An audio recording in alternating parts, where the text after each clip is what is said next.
Hey, welcome back to Shop Talk Tuesday. Hey, I'm Justin from Anoa Guy Bicycles from my garage shop. And yes, we are on another Tuesday to do another Shop Talk Tuesday. And today's topic is Specialized at our Crossroads, or are we just working on our Crossroads Specialized? Mainly, we're just going to be doing the tune-up today, go overing those particular details of that, and I forgot, I need to increase my mic volume. Hopefully my mic is working correctly and you all can hear me. I just realized on the replay when ads kick in, the ads are at a higher level, and I can see how that kind of really makes it disrupted. So, lucky for you, if you're watching this live on Shop Talk Tuesday, it is hopefully ad-free from the YouTube algorithm. Therefore, you'll just see a couple of various promos of what I do in the shop, which I basically trusted partners in that case. But in any case, thanks for joining in on Shop Talk Tuesday. And today we're going to, well, it's July, super freaking busy. I need to get to work. I just can't just talk for 2 hours straight like I usually do. I wish I had the time. And also the time crunch for me, being in a garage shop, it gets a little toasty in the afternoons. I don't have like a swamp cooler or any of that. Therefore, I rely on just the cooling overnight of keeping my shop cool in the mornings. So my work window for doing shop work without being completely a hot puddle mess is usually the morning time. And I don't want to disrupt our quality time on Shop Talk Tuesdays in the morning where everybody's consistently seeing me at 10 o'clock my time. I didn't want to mess that up, but at a later time, what have you, or too early, because I got things to do like waking up and drinking a fair amount of coffee before I do this. Any case, we are looking at this classic ride for repair. And a lot of you would think, well, why work on something so old? Well, honestly, this individual has a sentimental attachment. And a lot of bike shops out there do have a sensitivity to their customers when they come in with particular classic gyms like this that the people just enjoy riding, and they will take care of them without any hesitation. There is some shops out there, though, they are drinking some corporate Kool-Aid, and what that is making the shop service be imaged anyway is negatively, because they won't negatively, you say it right, puts them in a not a good light. Therefore, those shop employees from corporate basically have to say, nope, we can't work on those, or they have a date line they need to cut off. Hopefully the state of the current conditions where a lot of shops are needing to leverage service for the most part because their bike sales are basically dropped off of a cliff, and they basically should be looking at any opportunity to help their community build up their service department, and when things do change on the sales front of it, help them navigate going forward a better, healthier community shop. But in any case, there's a lot to unpack in that particular statement, but we're just going to focus mostly on the specialized Crossroads. But we'll just see if our conversation changes and goes a different twist about specialized, what they're doing, what they have been doing, what's really been quiet about them lately, or not so quiet in your neck of the woods. Please chime in. And again, thank you for joining me. This is a community that I'm building up. Have been building up. It takes you to make this channel what it is today, so thank you for joining in.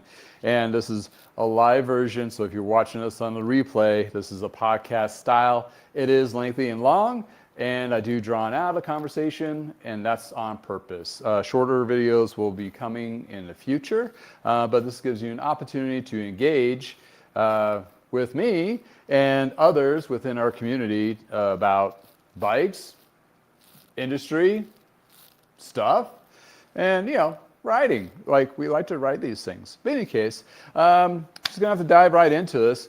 So the story on this one was basically a referral, which every bike shop loves and holds on to, and it's one of those things that somebody sends you business that is weight in gold, right? So that being said, you really want to take extra care of that individual because that other good customer is going to hear about it. So that experience needs to be basically the best one ever.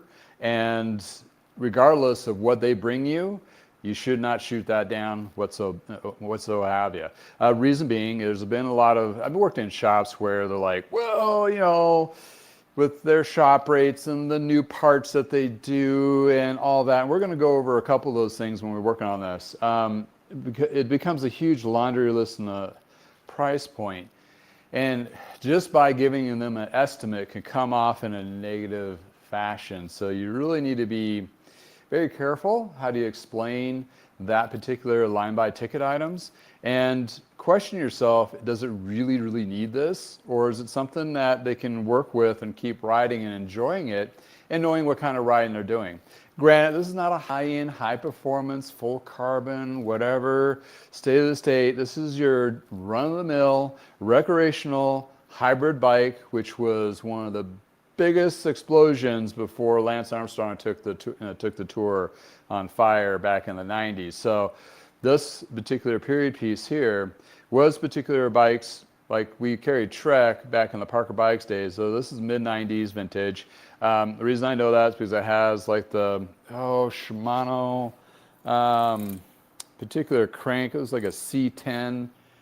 It's a TY21, but and the particular cannies, that's the kind of a dead giveaway versus V-brakes. So this is before V-brakes.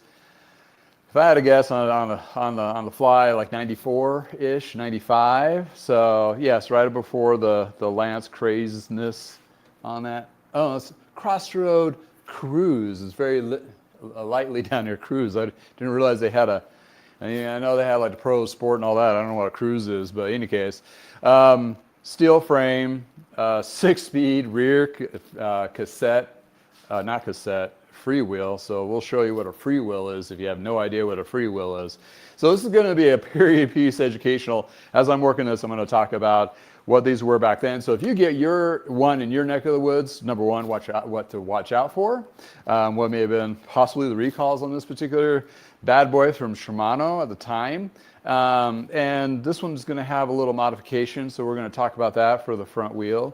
And I'm still trying to keep this bad boy down at a very price conscious individual. I mean, I kind of know a little bit of their backstory. They don't have a lot of money to throw out, but this is one of their favorite bikes, and it hasn't been ridden in a while. It has a flat tire and other things like that. So, you know, for me, I dive into mostly used stuff. Therefore, a lot of leftovers I have is used or lightly used, still in good condition. And this is where your shop, not to be a hoarder of all old parts and stuff like that, but you can actually take advantage of parts and stuff to help customers to keep their bikes closer to vintage. And in addition to keep the cost down, leveraging the used market. Heck, people, I've bought bikes, just used market bikes, just for parts. Like I saw a wheel set that a customer was needing. I'm like, oh, that's an awesome wheel set. Bike is $200. I'll sell off the rest of the stuff. If it works, it's great. If not, whatever. I've already made my money off of the wheels, that kind of thing. So always keep that in mind. There's a lot of different ways of leveraging around that. And as the headwinds are up against us with new products and companies like Trek, Specialized, SRAM, Shimano are trying to get products in the United States. It is not going to go there, but it is basically a crap show going on right now. And we do not know how that's going to affect what comes into the States, what's going to be available and so forth. And the prices on them can quadruple. So you take that basic tire, for example, like the Continental Grand Prix, you're paying like $60 for or whatever the case may be. Now it turns into $199.99. I mean, so therefore, if I was a shop that wasn't already indulged in really like a pig pen in used parts, I would get myself in there. It's a low expensive overhead. Cash flow is not going to handle that too bad. And you're going to have basically stuff to take care of those customers that are constantly coming into the store now because they're still riding and they're riding their used older bikes and they're not going to buy the new bike that's not on sale because whatever. Any case, let's stop with that soapbox. Let's give it. Hey, Patrick, thank you for joining in. Nice to see you. Cheers to you. Up in, I believe you're still in Michigan. Is that right? Hope everything's going great in your neck of the woods. Here, not too bad. The weather's been a little toasty in afternoons, but still very pleasant morning rides. So I love this time of year, in any case. So if you're just joining us, we're going to be talking about the Crossroads, the specialized Crossroads. I'm trying to do a little play of words on there to get some people enticed to, what do they want to talk about. But in any case, this is what we're looking at. Looking at this bike, let's just start off with an initial estimate kind of thing. They picked the mid-tier package, which if you're a shop owner or do service and you have a couple packages,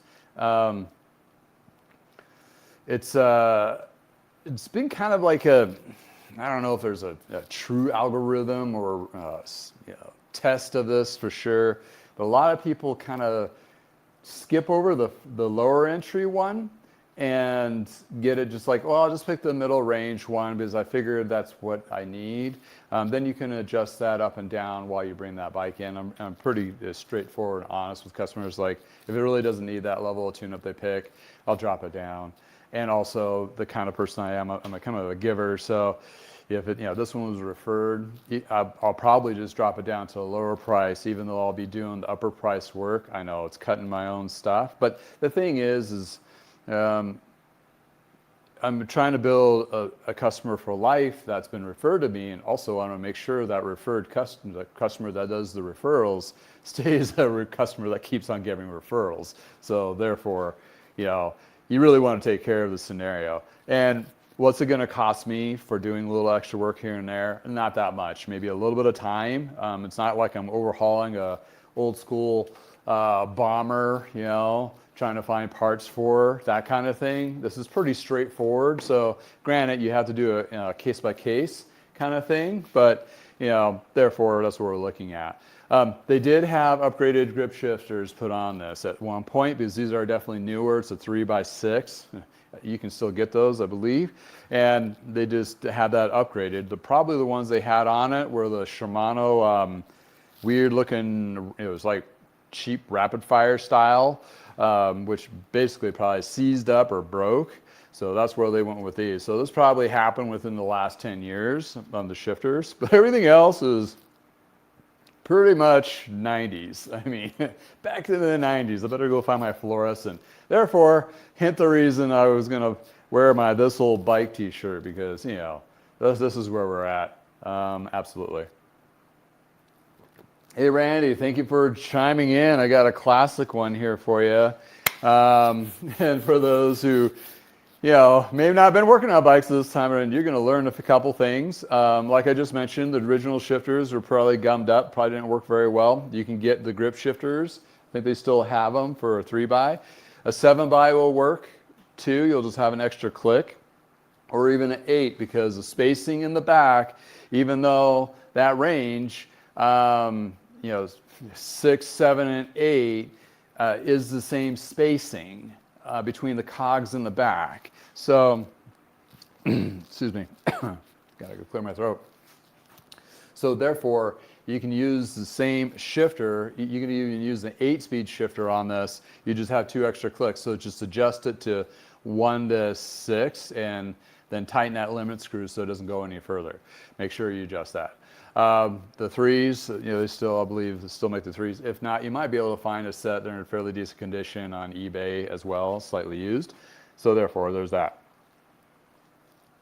No little gold nugget on this. It is a 6-speed, but I need to get a chain on it. Well, if as long as the 7, 8, 9 speed, or 7, I'm sorry, not 9, but got myself a Connex inexpensive 800 or their version inexpensive.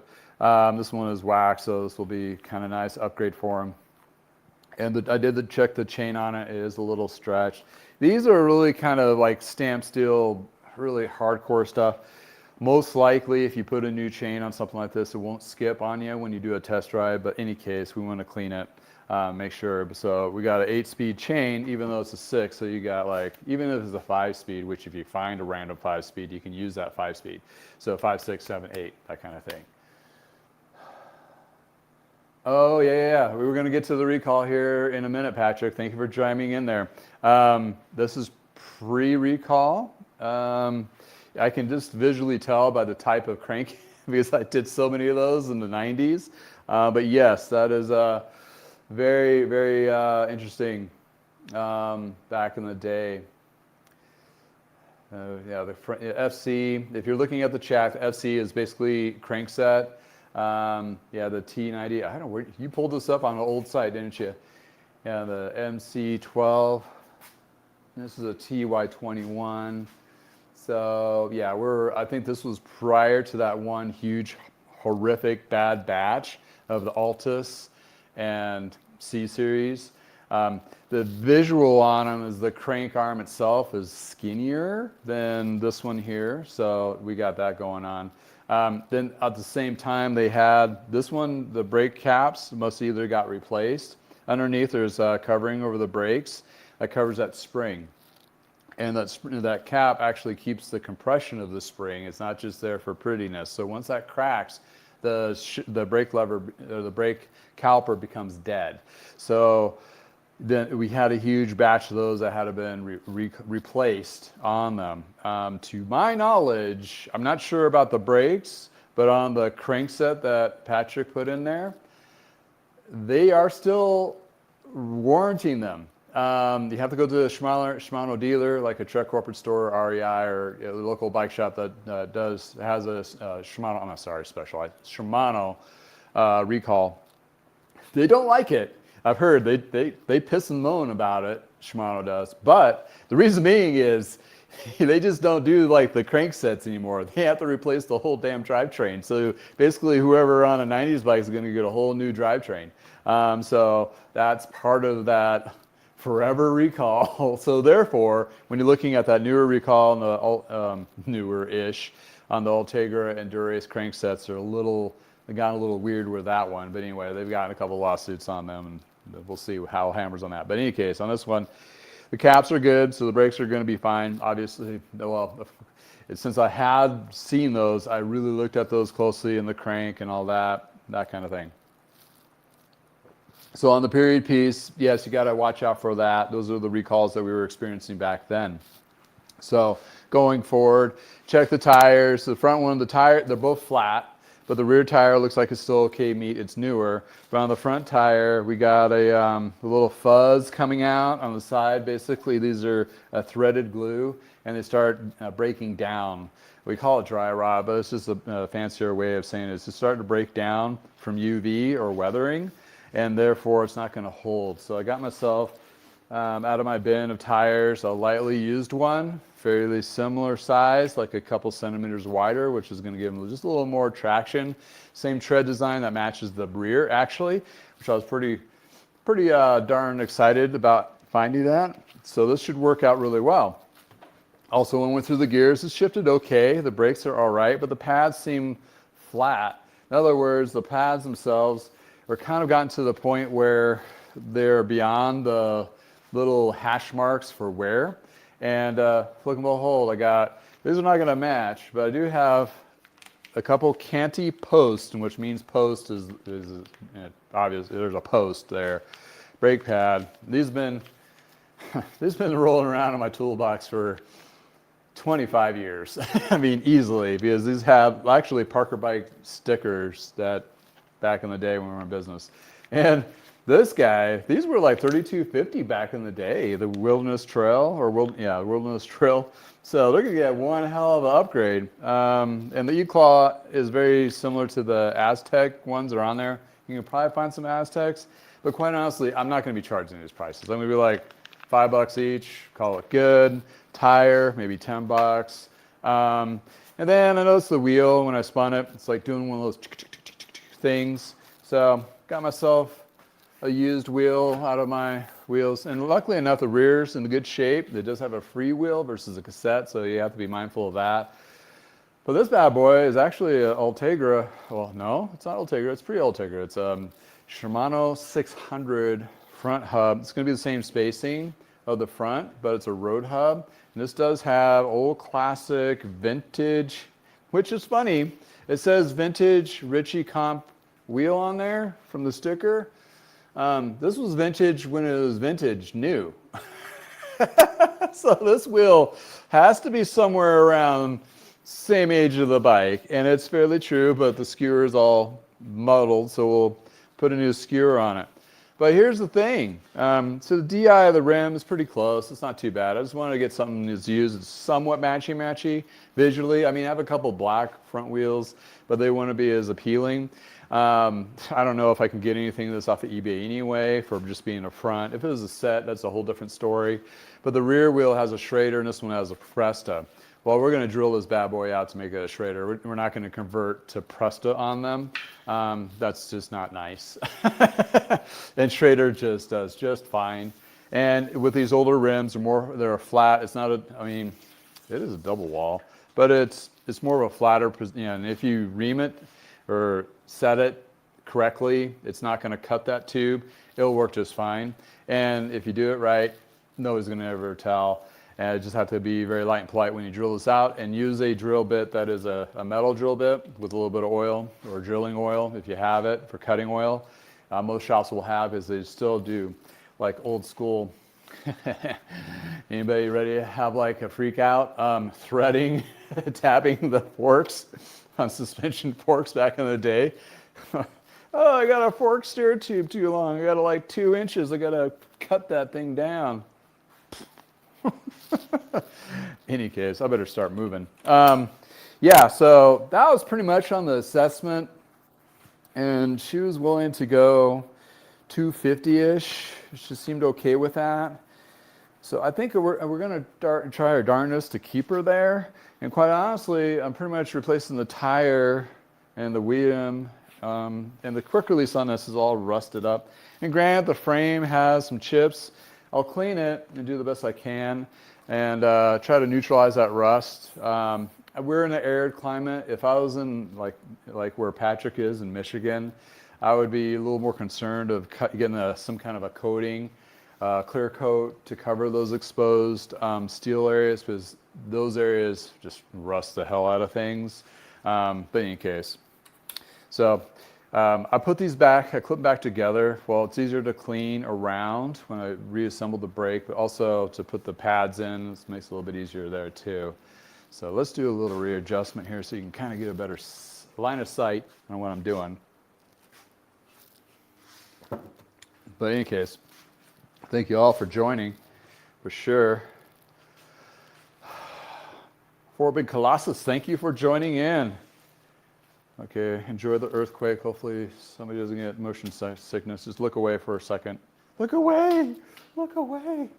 There we go, okay. Get my computer over. I use my laptop so I can actually read your comments. Because when it's on I use a phone. So it's on my phone, it's too darn small and it disappears on me. Any case. All right. Oh, yeah, Patrick, yeah, you're right. You get a new crank, bottom bracket, front derailleur, and the customer expects it all for free. Yeah. I don't know if they do labor credits anymore, and if they did, it's the 90s labor credit, which is nothing in today's standard, which, you know, whatever. It's all about just taking care of the customer at this point, right? Let's see here. I have customers spending crazy money restoring bikes that they they'll like this one, and it's still cheaper than buying a brand new one. Well, yeah, yeah. Unless you're gonna get something from Target or Walmart, it's even if you're looking for a brand name like Trek, Specialized, even the other ones like Woom is one brand, another one's like what was that one? It was in the just kids bikes, Guardian. Even like their prices are still like $400, $500, $600, and like, ooh, that's for like kids.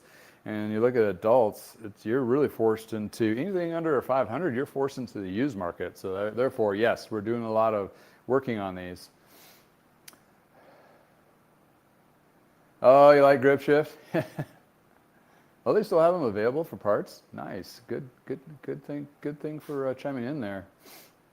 Yeah, I'm not sure which model this. I would have to really give it a good look to see what model of grip shifter this is. But it is the, oh, well, it's the MRX Comp one, which is pretty decent on that.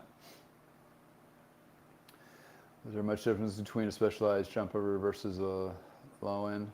Well, you know, the stump jumper's a mountain bike. So you got your 26-inch wheel mountain bike back then, but a lot of people did little skinny wheels on there. Also, some of those older ones, they're suspension ready, that kind of thing. This is 700C, that kind of thing. So that's probably biggest difference of the time period on those. And that's where a lot of people are getting to bike path riding. I mean, before the Lance road bike thing hit and mountain biking was kind of going down, because people didn't remember that mountain biking lost its steam at some point for that back in the day. So, and the Crossroads was the Specialized's main stable of hybrids. The Trek was the 700 series, 700, 720, 750. Then they went to 7800 and 7900s, which I had a 7900 with a carbon tube one once. It was kind of cool. But anyway, I didn't respect it as much as I would do now, back then, that kind of thing. So anyway, so yeah, those were like the two big brands. Schwinn had theirs. They were still pretty pumping back then. What was the model of the Schwinns? Shoot. Anyway, chime in if you remember. We were a Schwinn dealer back then too. That was prior to Homegrown series, so that's what we got. Yeah, the tubing was pretty close between the two, but the Crossroads was a little bit heavier for sure. For the tubing, steel tubing. I mean, they do have an off-road sticker here, a Tenge chromoly tubing. So you found one of these, you want to do like a gravel bike conversion with little canny V brakes. Could do something like that pretty inexpensively if you want to do it to the drops. I mean, the sizings are, it has a 1-inch headset, but other than that, all the other sizings are pretty standard on that guy. Yeah, and this componentry, I mean, yeah, it's a lot of stamped steel stuff on it, but it still works. It's just, it's one of those things. Anyway, I better get moving. Yeah, so the front wheel, I'm not going to do much to it because I'm replacing most of it on that case. So, $20, $30. I got some tubes on that too. On this guy, I don't know. Should have aired it up to see if the tube would hold. I do have tubes for this. So it should do good on that part. And I did grab these surface pumps, floor pumps, these guys, for $125. Got them before my event, Bike MS. Needed new pumps because that event usually destroys pumps for me for some reason. People just go crazy. They do a lot of, whatever. So we're going to air this up to a proper, around 60, and see if it holds well to process. And if need be, I'll switch out the tube, which is really not that hard to do, that kind of thing. So this is what we got. This is a freewheel. Kind of dirty. You can't really chuck these whole things in ultrasonic cleaner because it messes up the insides. So you have to basically hand clean these and floss them. And by doing that, you got to have a freewheel tool remover. So back in the day, most of these damn things were pretty much universal-ish. Nowadays, you pretty much have to have a colossal of different tools to fit on every different kind of weird cassette design. Oh, you take the quick release off. So the drawbacks on these is the bearings are a little bit closer into the hub, and I'll show you that because it exposes the axle a little bit further. And there's sometimes, if not all times, axle can possibly bend. This is a lighter rider. She had this, she's the original owner too. So, so looking at here, your bearings are here instead of being out this direction, so you have this exposure of the axle, and actually this looks pretty straight, so we're lucky there. But that's something to look forward to, and that's where a lot of them snapped because they bent back and forth, and axle would snap there, and then you'd have to replace the whole thing. We got hair, all sorts of nice gunk inside.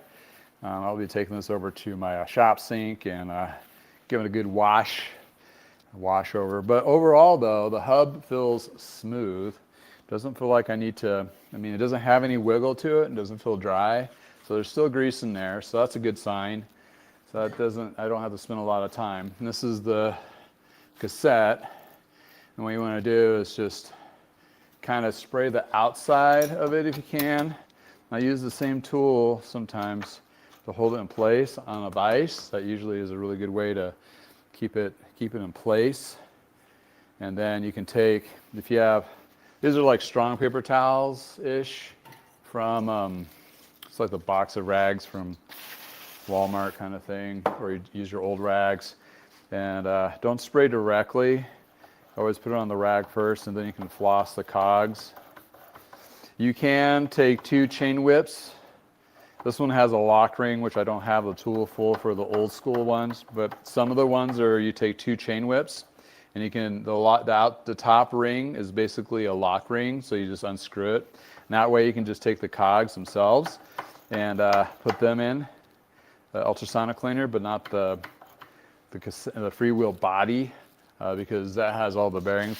I mean, you've probably seen videos, or you can see videos, and since I'm talking about it now, it'll probably pop up in the feed. Some overhauling some of these 1,000 micro ball bearings that taking apart. Honestly, go on eBay or Amazon or somebody and just buy yourself a new one, because they'll be a heck of a lot cheaper than the time it would take to clean those out. So by just simple flossing though, and just getting a lot of this grease off, or old gunk and fuzz, actually in this state, I mean, it's actually state of condition where the old grease is basically made it a water barrier, and where you see the rust on the frame, the cassette, the freewheel, I'm sorry, is pretty darn clean, oddly enough. A little gumped up, but there's an easy way to flush lubing these. And you want to use a light lube. You don't have to go in with a parts grease or anything and shoot inside there. But you shoot it from the inside. And what you want to do is make sure you get this whole lip clean and all the grease gone. And then you can flood it, basically. And that floods the grease down by gravity and gets it in there. So take that, and I'll take a more of a cleaner, wider one so I can actually see the contaminants. Yeah, and you're like, why are you spending so much time on this? I'm like, well, you know, this bike has lasted a good 30 years. I think we can give it a good another 30 years. And she enjoys it, and she lives close to Old Town, where she just rides it, and she doesn't want to buy a nicer bike because, you know, those get stolen. They don't even look at these. I mean, just look at her lock. I mean, she locks it up and she has no problem. It's like a, you know, if you could take, like, you sneeze at it in the lock. So that's all cleaned. I got it, right? Cleaned up beautifully. And you take Tri-Flow, this guy here, and basically you flood where it spins. And man, spinning like a champ now. Just need a little bit of refresher, just a little refresher. There you go. And that's all you really need to do on these. I mean, it's pretty good. They're pretty, you know, thick steel. It's 6-speed, so the steel on those are wide, holds up. So the likelihood of her wearing out any cogs on this is pretty slim. Not to say that it doesn't happen, but likelihood is pretty slim to none on that.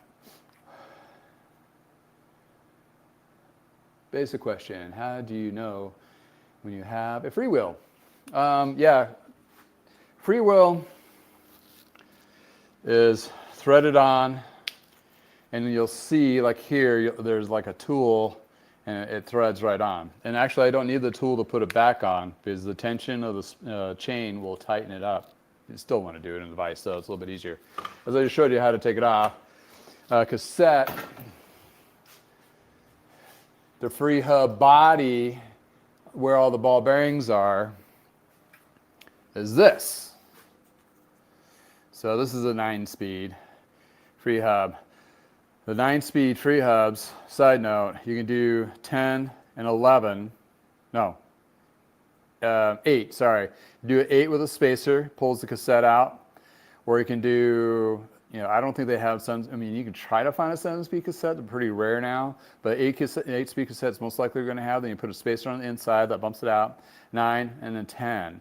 The Mavics, same spacing, but you can do, I believe, 11, and some other brands, you can do 11 they have also already a built-in spacer. So they're pretty much wide range. That's changed to current standard wheels, but when you're looking at older, so that basically that wheel set could be used over almost 2 decades of bikes. So that's what was cool, because you can still get it to work. The newer stuff, not so case. So in any case, good question. There's no bad questions. All right, I know vintage store owner. Oh, can't close, sell.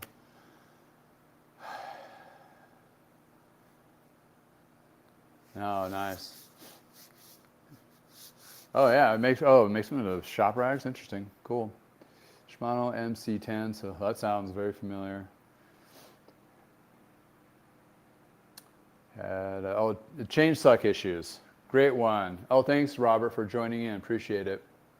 Yeah, some of these back in the day, like they went crazy with the chain lines, and they got chain suck issues.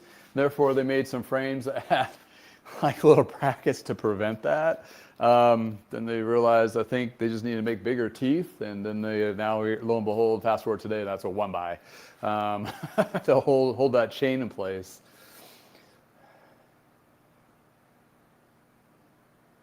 No, didn't really need to. It had newer shifters on this guy, and I didn't want to. Really didn't need to, and she's okay with the range for what she's doing. So, if the shifters were compromised, then you can kind of talk about 7/8, and then you have to do like the rear derailleur, and then on this one, the freewheel. That therefore you might be pigeonholed to have to stick to what you can get as in freewheels. So if you're stuck on that, but then again, like I mentioned, you have a 6-speed, and even then, if it's like a 7-speed, you just do the 6 speeds, like the upper end or lower end. You can do it that way by adjusting the limit screws, so of the rear derailleur. So you can work around. There's workarounds. That's what was nice about this older stuff. You can work around it. It still can be a functional bike. Let's put it that way. Right now, I didn't really want to. She didn't really need to go that higher range, but with 7/8 speeds, they would give you a little bit taller gearing for climbing, that kind of thing. She already has a triple, so it's not too bad on this guy.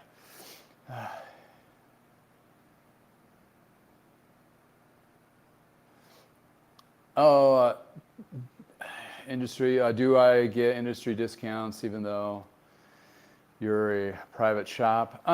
So I am a bike shop, but I'm in my garage of my house. I have the business license, I have the insurance, I pay the sales tax, I have everything except for the brick and mortar retail location.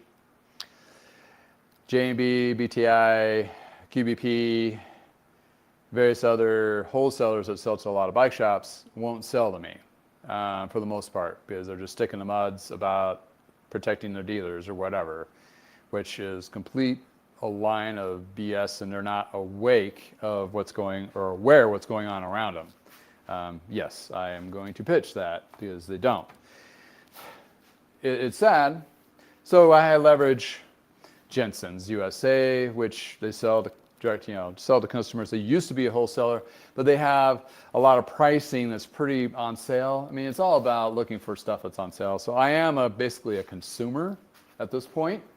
But I still have a couple, I can get the Connex chains through a wholesaler, through a private small wholesaler. I was able to finagle that deal. They were more in tuned, but they only sell chains. And they're more expensive chains. So if you want SRAM chains or Shimano chains, those are going to be a little bit harder to get.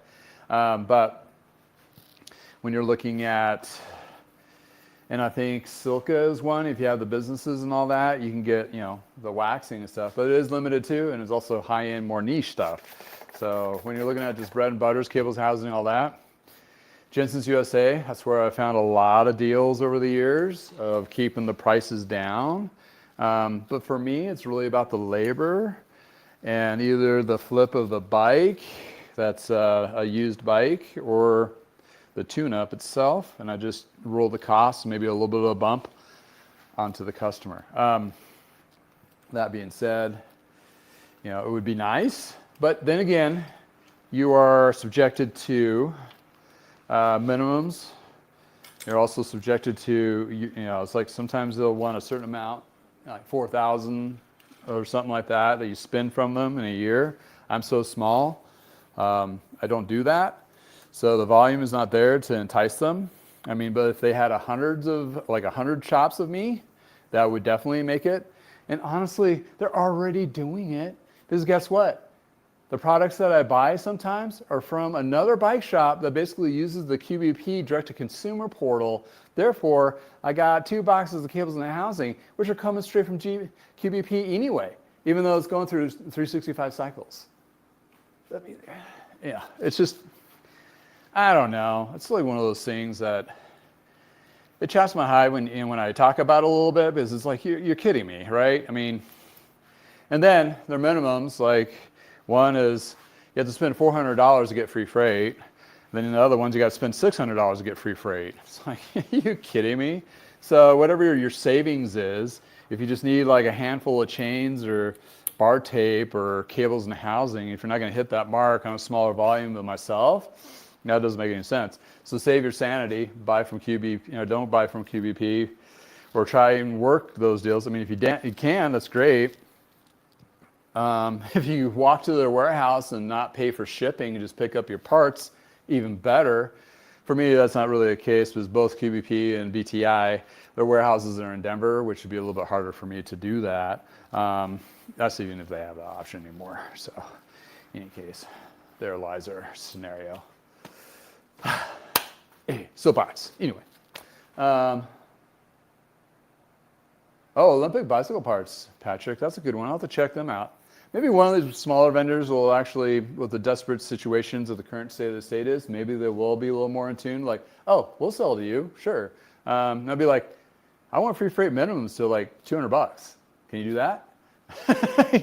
Like, give me a sweetheart deal, and I'll buy all my stuff from you versus Jensons or anybody else. But in any case, whatever.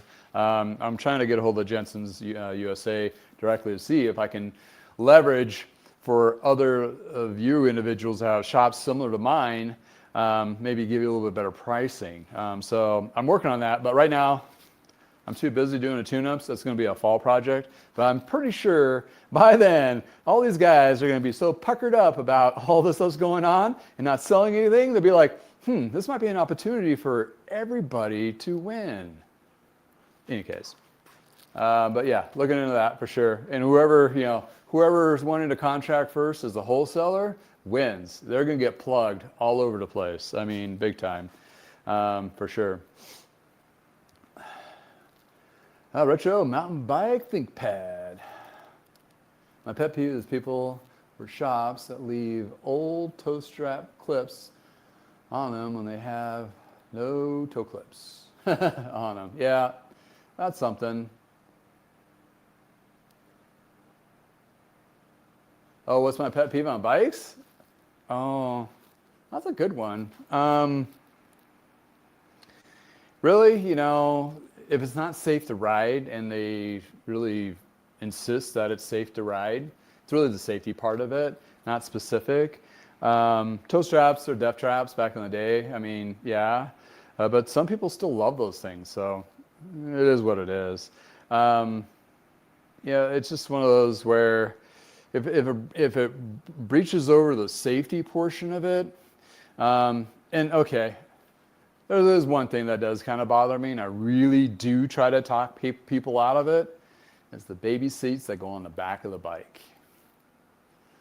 Come on, you can find yourself a $50 trailer that's on Marketplace. And that thing, even though it might be 10, 15 years older, is going to be shit safer than a baby seat on the back of your bike. That's probably one. That's probably the one. Talking about safety and pet peeves, that's probably one of the only real ones I have there, for sure. All right.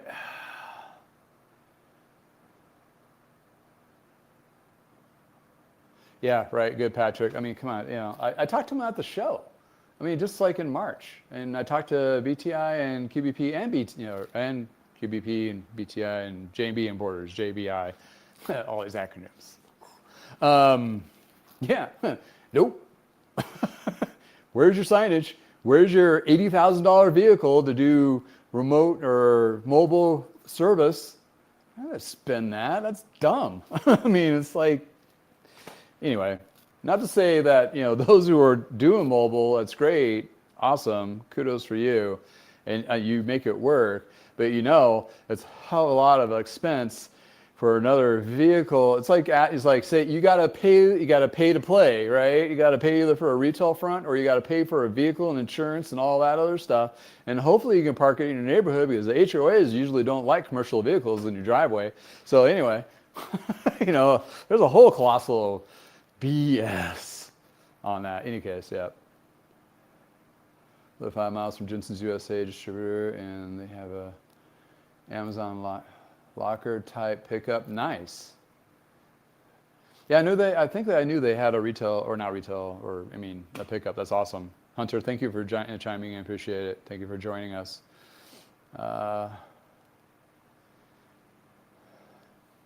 Yeah, you think, Colossal, you think, like, I have a business license. I got numbers to give. I have insurance to show. I have taxes I pay. I mean, come on, I'm legit. I mean, I'm not like, a fly-by-night flipper. And I don't know. It's just, yeah, you think. Totally agree.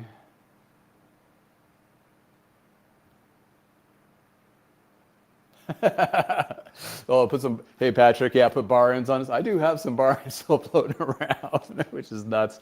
Yeah, then you slide everything. These are a little too tight though. I remember back in the day, this bend was a little too tight here, so you can't shift everything over. And on a rubber end like this, you take a hammer to tap it to get a clean cut, and you can slide everything over. The trick that I found on taking grips on and off, a lot of people knew this, but back in the day we used to use hairspray. Rubbing alcohol is probably the best because it dries and doesn't leave any contaminants, so you don't have that sticky mess at a later time. Then it makes it easier to slide it on and off. Rubbing alcohol is also easy to use when you're trying to get the dumb brake hoods on road bikes, these guys, and you're like going to bust your thumbs trying to get those things on there. Rubbing alcohol, put a little bit on there, that helps it slide on there. Then when it evaporates, it's good to go. That kind of thing.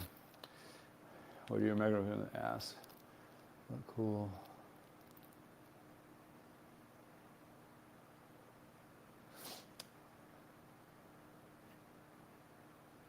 Oh, oh, Lawrence, a good one. Wearing all black in the heat. I mean, sometimes that's all you have is jerseys. But yeah, I can't wear white. Just can't. I'm like dirty within a second. Plus, it stains weird in the pit areas, even on nice jerseys. Anyway, yeah, Barnes kind of lost their fad for sure, haven't they? That's kind of fun, huh? Retro. I mean, some people still like them. Some people like those extra hand positions, that kind of thing. Anyway, I better get back to work on this. Okay, so I think the cables and the housing, I inspected that. It seems to be intact since they did have the replacement. On the brake here, it has no housing. It's actually used the frame itself as a little bin there. You want to put a little lube. It used to have a sleeve, and I'll cut that off, but you want to put a little lube in that little metal. It's integrated in the frame, in this plastic sleeve piece. To get these off, you just use an X-Acto, and try not X-Acto, but take a box knife and just cut it along, and that just usually pops those off. Clean that up. You don't want to be an obstruction on that, and since this is older, you can just take your 2 fingers and a drop like this. You can actually massage oil onto that cable. So preventing, these are galvanized. I can see a little bit of rust development on it. And also you can put a little drop of lube at the actual cable stop, and that helps to draw up in there. And that actually gives it a little bit of a water barrier. And it brings that actuation back to life. And same thing for the front. This is actually a cable that goes through the stem. So when you can't adjust the stem without have to thinking about adjusting the brakes. So that was one of those things where gotta know what you're doing.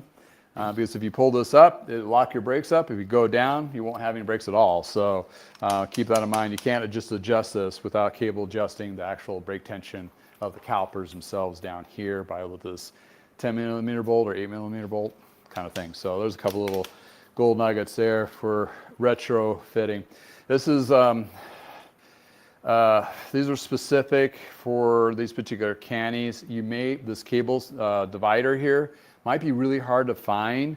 If don't freak out. You just get I see them on Amazon or even at Jenson's, they sell the bridge cable. They have 2 ends, you just cut one end off and you just get a bridge bracket, which is like a bolt and a clamp. I should have pulled one out, but that's what eliminates that. So you can still retro fit those with pretty inexpensive parts. I mean, I think those clamps are with less than $5. Let's put it that way. Even at retail, less than $5. So if you got housing on the piece, got compromised, what have you, you can retro those to still work, that kind of thing for sure. Any case, here we go. How are we doing at time? Whew, it's starting to get warm in here. All right, so just show you, we're gonna go a little show and tell over here. I got a shop sink. I wish I knew this. This is one of those tips, trick type things back in the day. I can pretty much get 700 Cs. 29s are a little bit harder to get in here, but basically your basic sink scrubber and dish soap really helps to cut.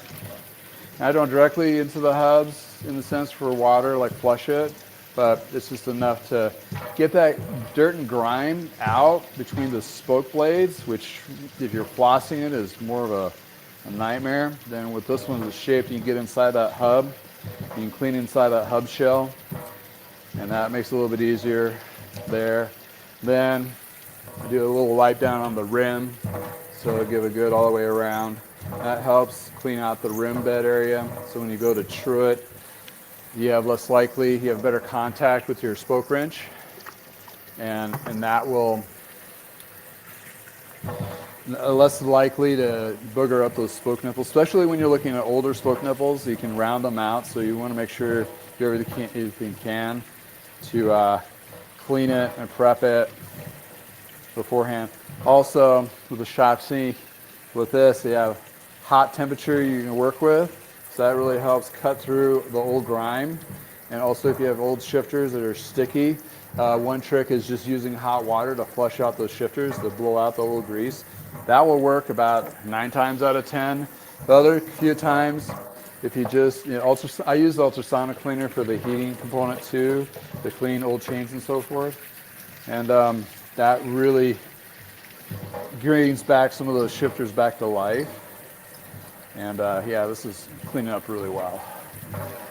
I was turned on ultrasonic cleaners working with Patrick back in Will & Sprocket. That was the first time, or not Will & Sprocket, Wheels in Motion, back in Ann Arbor days. And that's basically how I clean it, and I just kind of bounce it on the floor to shake off the drips and let it sit and dry while I proceed to work on other parts of the bike. Or if not, I just start wiping it down, kind of thing. Sorry for the earthquake, just look away. You get motion sickness. But I'm not done.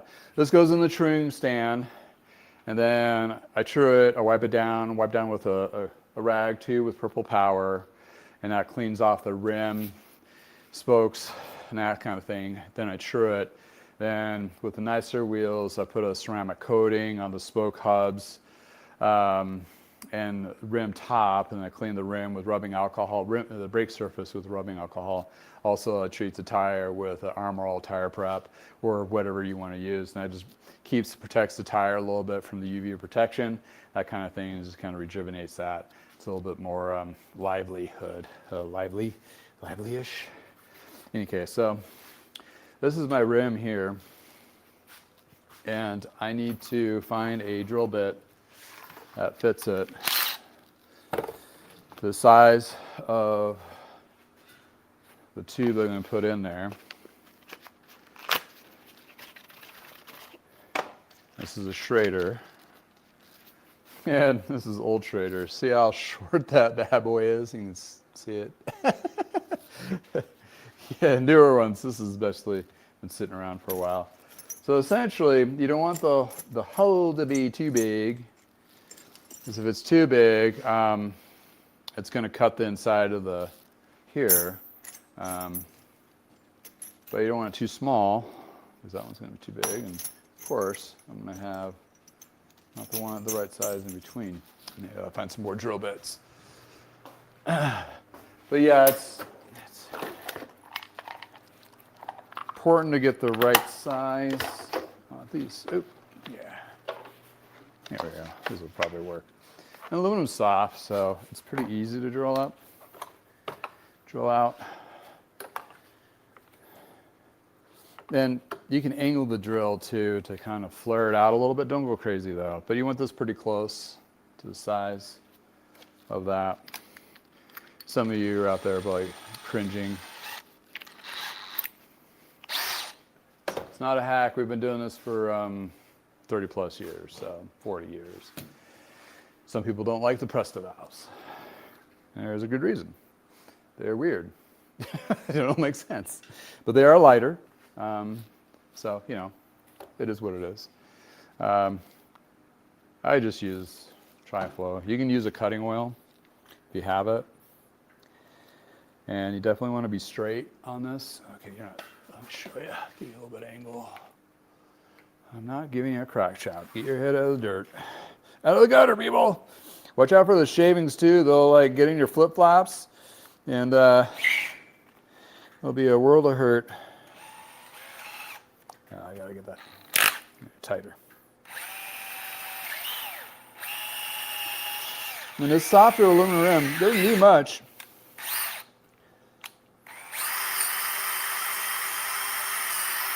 I mean, I'm already through. I'm just, cleaning it out. Then tap out all the extra shreds. Don't want that in there floating around. I'm gonna have to go a little bigger. I might have to go to the next size. But you go smaller and bigger.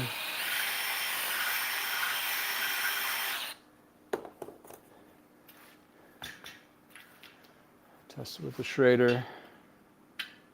Oh, I'm halfway there. I got the threads to go in. So, yeah, I mean, it's like next size up is like too big, right? So you're like, oh, too big, too big. So just work with this and you angle it a little. Very gently. And if you haven't never done this before, get some bad old rims from your local bike shop.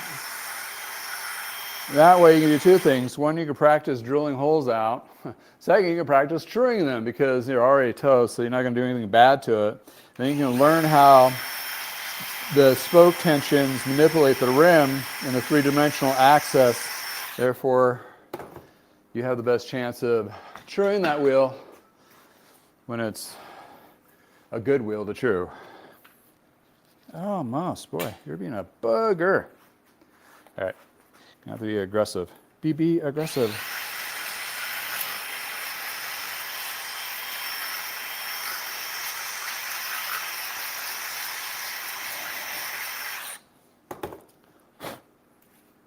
And, this is my wheel. If I booger it up, I'm like, oh, wait. Oops.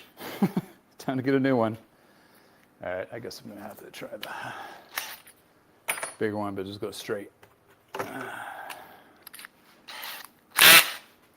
So, yeah, we've done this quite a bit before. It's okay. If it was like a little bit nicer one, I might would have talked him into doing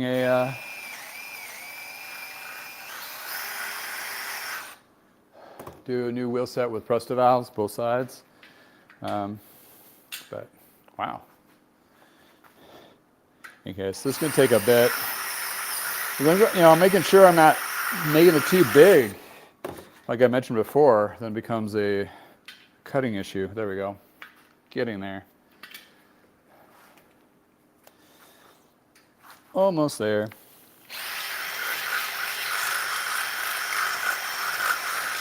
Yeah, I'm not OSHA. I should be wearing closed-toe shoes, huh, instead of flip-flops.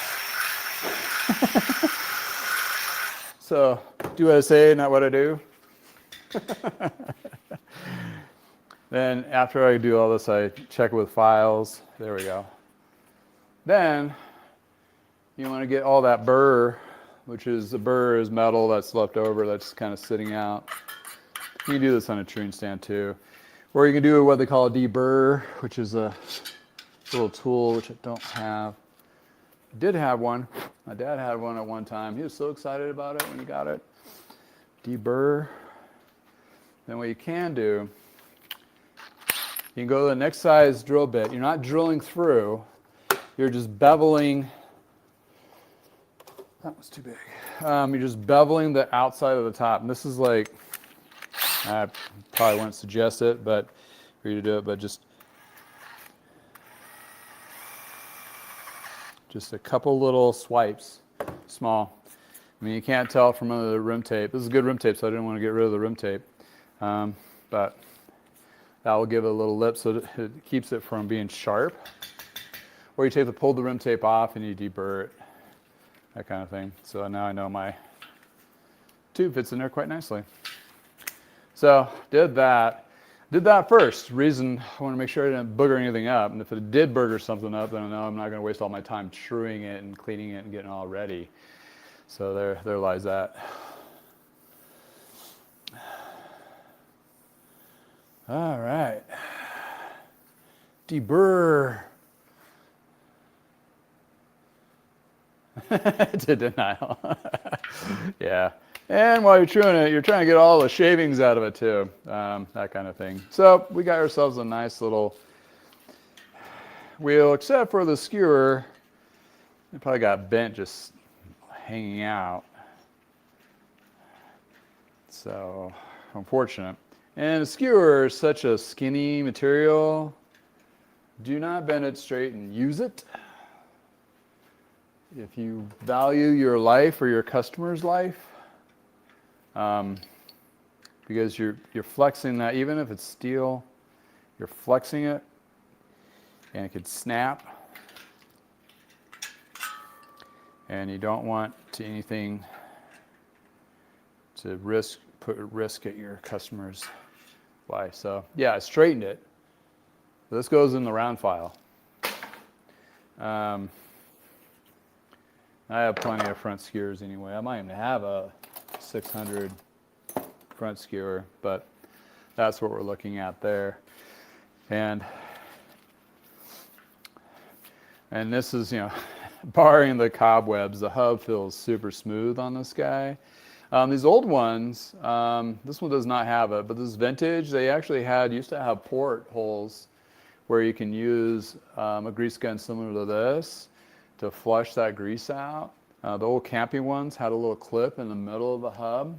You slide that clip over and then you can shoot grease and pushes it out. And, if I ever get one of those hubs again, I'll make a video of it. It's kind of cool to see the stuff just ooze out. Anybody seen that little, I don't know where I saw it on my social media feeds. Somebody was pushing grease through a speed play hub or speed play pedal, and it was like the grease is just all the black gunk just popping out and flushing it out. Well, the new speed plays, which is now Wahoo Kicker owns them, that feature is no longer there, but in any case, this is kind of fun. Anyway, skewer. You hardly knew her. Good one, Colossus. Yeah, jokes all day, right? Jokes all day. Okay, I'm gonna rearrange here and make you guys watch this while I rearrange. My bicycle's hanging with a guy. Hey, I'm Justin, the guy in the garage. I do have a garage shop, and you see most of these tools behind me. I want to do a shout out to JensonsUSA, which you'll find a link below if you're looking for some good pricing and as well tools to fit or to expand your actual shop at home.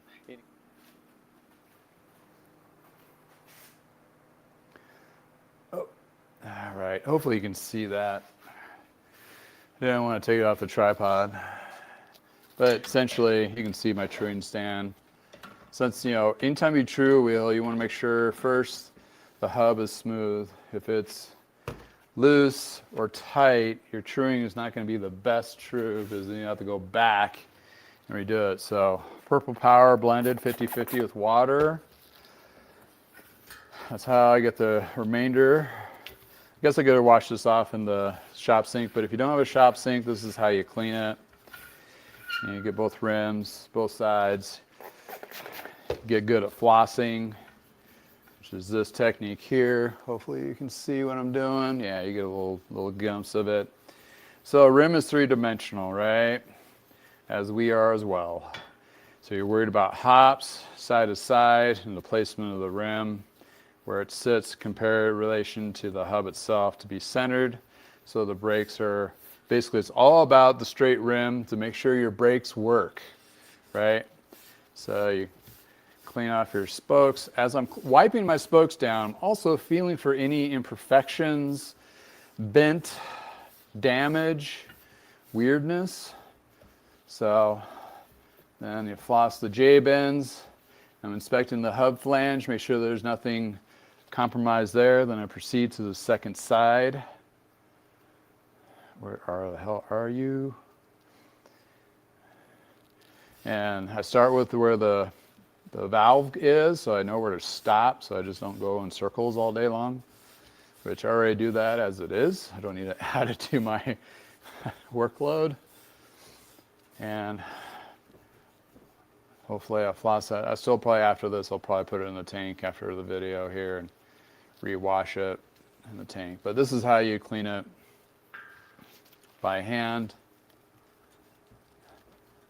And that's what we used to do all day long in every shop. And basically you're cleaning and inspecting at the same time, looking for any cracks in the rim, that kind of thing. This rim is actually in pretty good shape. There's a whole video series on truing wheels, so look on that. This one's pretty straight, so it's going to be just a couple little tweaks here and there, hopefully. But it's going to be a lot better than what she has on there. Therefore, so if you notice right off the bat, the spokes are not wanting to twist, you can put a drop of oil on the spoke nipples themselves. That'll help them loosen up when needed be to do adjustment. Don't worry, they should not unravel on you if you put a little lube on there, because there's enough tension on these bad boys to keep them in place. Spoke prep, what they used to put on was not a Loctite style, even though some brands ended up being a Loctite by accident. That was supposed to help you keep the spokes clean to a point where you can keep adjusting them when they're exposed to a whole bunch of contaminants, that kind of thing. So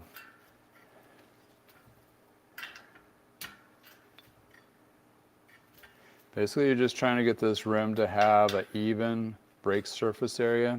So when they apply the brakes, there's no imperfections of the rim back and forth. So you want to be safe in that perspective, and that's pretty good. And for the quality and the age of the rim, this is actually not too bad. So if you want to do any of that protection, this is a good time to put like either a wax ceramic coating or anything like that on the spokes and so forth.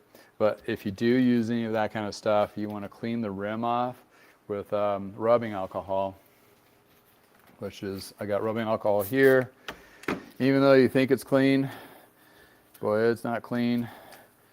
So you do that, you're like, wow, that actually does take off a lot more gunk. This will enable your brake pads to engage better, have a better surface to contact, that kind of thing. So there we go. That's the wheel, pretty much. Good to go on that.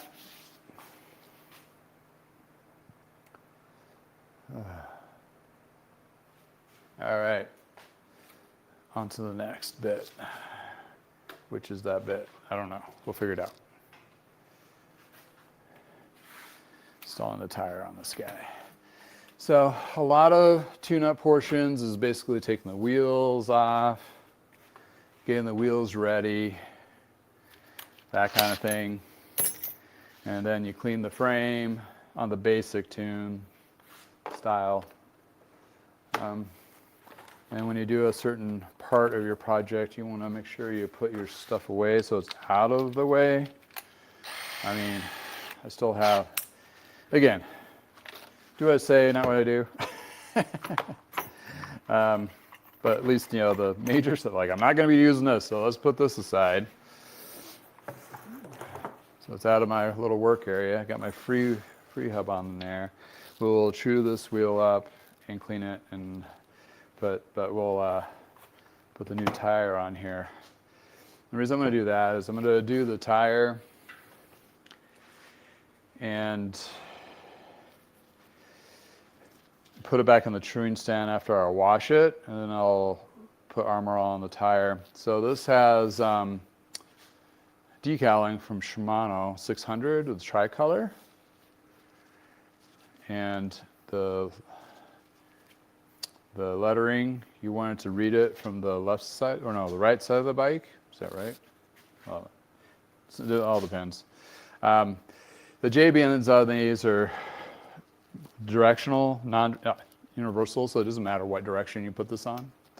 So, but you want to, do the logoing and the decaling. So on the right side of the bike, you're reading this, so the wheel needs to be this way. So therefore, a reason why I'm saying that is I'm looking for the directional for the tire. The tire has a V direction on it, and I want the V to go forward so it doesn't look dorky. Then I look for decaling. This has decaling on one side, which is the opposite side. I want to put the valve core, which is close to either the logo or a decal. So or really you want to put it close to where the PSI pressure is on it, but this it's pretty close to it. So make sure that's the valve core to the hole. Put one side of the rim on, or not the rim, one side of the bead in place. Then you take your tube, give it a little bit of inflation. Got to put the lever up to engage the pin to open up the Schrader. Doesn't have to be overly inflated, just enough to hold shape. Most of you know how to fix a flat, but this is just for those who are not, just a refresher. Oddly enough, I get a lot of comments of people that just the basics and like to see me show the basics. There's a ton of videos out there. I guess they just are comfortable with what I'm showing, and there is tips and tricks. Now the tape on this is Velox tape on the inside. That prevents the spoke or the tube to get cut by the spoke holes of the rim.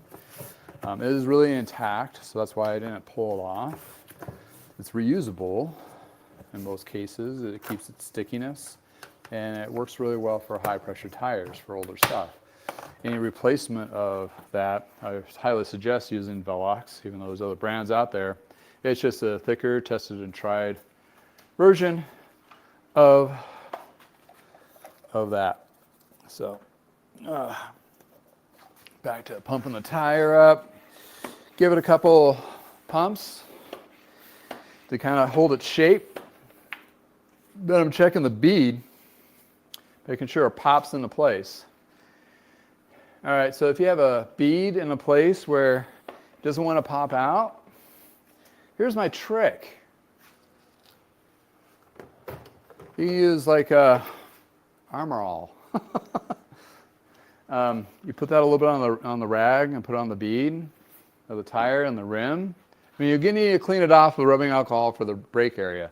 But what that does is it helps it seat in correctly in those areas. But some of those tire beads are stubborn. And I've noticed if I wiped a little bit of that on the tubeless tires, I only did it once or twice since I thought about it. But on the tubeless tires, that big ping, ping, ping, ping scares the shit out of you. It eliminated it on one. It just like seeped right into place, and it was hardly even a pop at all.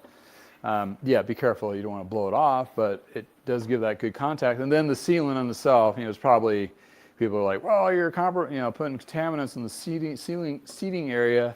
of that tire. Well, if it's a better contact, it's going to airtight regardless, and that sealant on the inside is going to add an extra buffer. And most of that stuff dries off pretty quick anyway, for the most part. It just helps that tire seat in there. But for these stubborn tires that are not wanting to seat, that was my trick. And you know, back in the day, they had big old pliers, the vice grip things, so you just try to pull that tire over to pop into place. But all we need to do is put a little bit of armor on there and it'll be good to go. All right, there's my wheel. So I'm gonna wash it again, then wipe it down, do that kind of thing. Got a bin full of skewers over here. Probably just find one that matches the other one. There's one right there, not been compromised. This one's actually even shiny, doesn't have any rust on it. Skewers, I like to put a little drop of grease on the pivot. Pivot, so you don't have any contaminants, so it's a smooth clamp down when you're tightening it down. Also, put some grease on that shaft. Yeah, get your gutter, get your head out of the gutter. And then I'm reading it this way, so I want to put my skewer this way. What that does is puts a waterproof barrier inside that skewer, so water, when it does, can go in that area. It won't rust that skewer into place.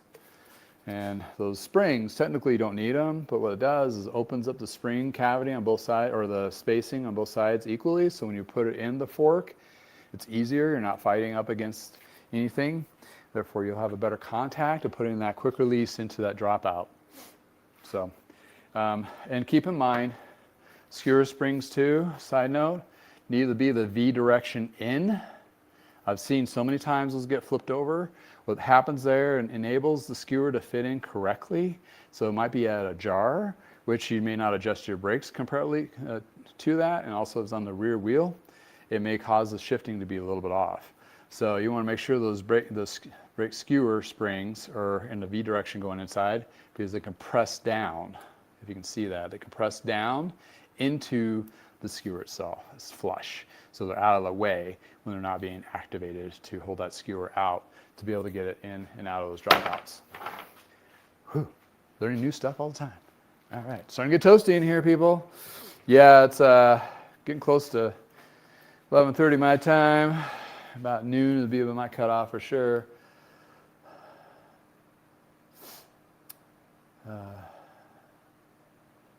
Bad day in the shop is better than a good day in the office. Yeah, true. Well, depends how bad. If you're missing a finger, that's not, you know, there's a level of bad. Like, you know, not the greatest day in the shop. I would go with that. Thanks for chiming in, Biking Raider 2099. Oh, the PTS-1 tool. Oh, I'll have to look that up. I don't remember that off the top of my head. I'll have to look that up. It's probably that clamp one. I mean, I don't have one. We used to take just channel locks, and not the best. You take channel locks like this and either get, try to work it with, a tire lever or something to give you distributing that as a quick fix.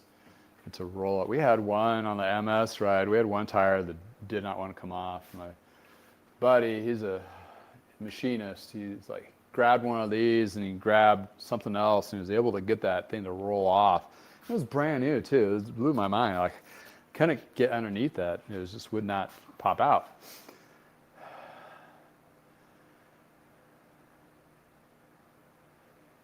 Oh, nice, Robert. You've been, yeah. Connex is, the Whipperman Connex chains are like the industry's, high-end chain secret. I mean, it's, it's lasts longer, it's better quality. Their link, the Connex link, you don't have to have a tool to unhook the chain and put it on. It's like your old school master link style-ish.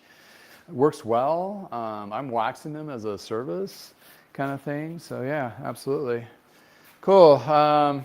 Yeah, so the wheels, that's kind of it. When I'm done trimming the rear wheel, I'm not going to show that, but when you put back the free wheel, it's free wheel, not a cassette, you want to put a nice generous layer of grease especially after you flushed it with oil. This just gives it another water barrier and prevention of seizing up on the hub, that kind of thing. And you just kind of, you know, that way, because you're dealing with mixed materials. So you got an alloy, steel, unobtainiums in there, and then you put that on there and just thread it on. I'm not going to do that until I'm done truing the wheels. So that's how you get the wheels back together and you do the skewer. Then you're ready to go put the wheels back on there. But I'll put the pads on, these old canny styles for you, so you can at least get a understanding of how they are supposed to work. Supposed to. This is where hand dexterity and able to hold stuff is good, is you got to hold two tools to do one thing. I'm trying to remember, is it a 10? Yeah, it's 10 on the inside, and one of these has a adjuster screw. Don't screw those in too tight, and that cap will break, and then you'll have to replace the brakes completely, because you won't be able to match that up. And this also takes an Allen wrench. Well, the Allen I want to use, okay, so I have these Wera German steel Allens. It's a W-E-R-A. They're good, they're beveled, but I don't know if they'll have a sticky content, because what you're going to need to do is, you're seeing this, it has to fit in here, and it's got to stay in there sticky, like hold in place, because you're just going to be dropping this. So you want to have, this one's really good for stubborn bolts and so forth. That's why I have multiple Allen wrenches, because you'll eventually wear them out and not know it. And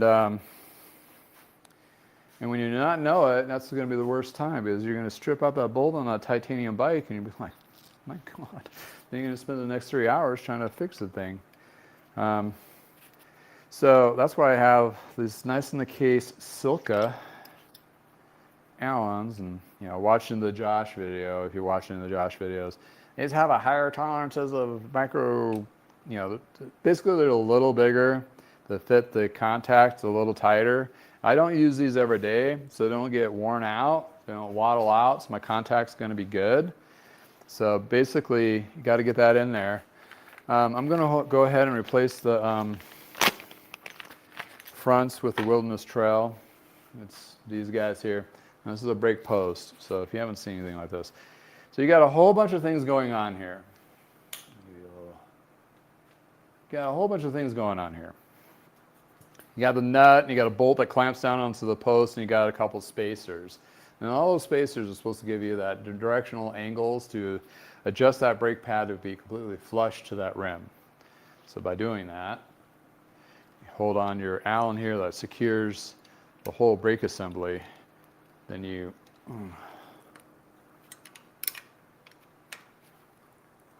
unscrew it lightly. And this is older stuff. You want to make sure if you're in question that needs a little protectant, you can put a little bit of, you know, don't flood it or anything, just, you know, a couple drops of lube so everything works like it's supposed to. It's not binding up and you're not stripping that bolt. You don't need to take it all away. You take it all away, then your world would hurt. But you want to hold it in place. Take your fingers and sandwich that bad boy. Patrick will tell you. So if this pulls out and you're pulling out your brake posts and your brake, and you let go of this right here, all that shit falls on the floor.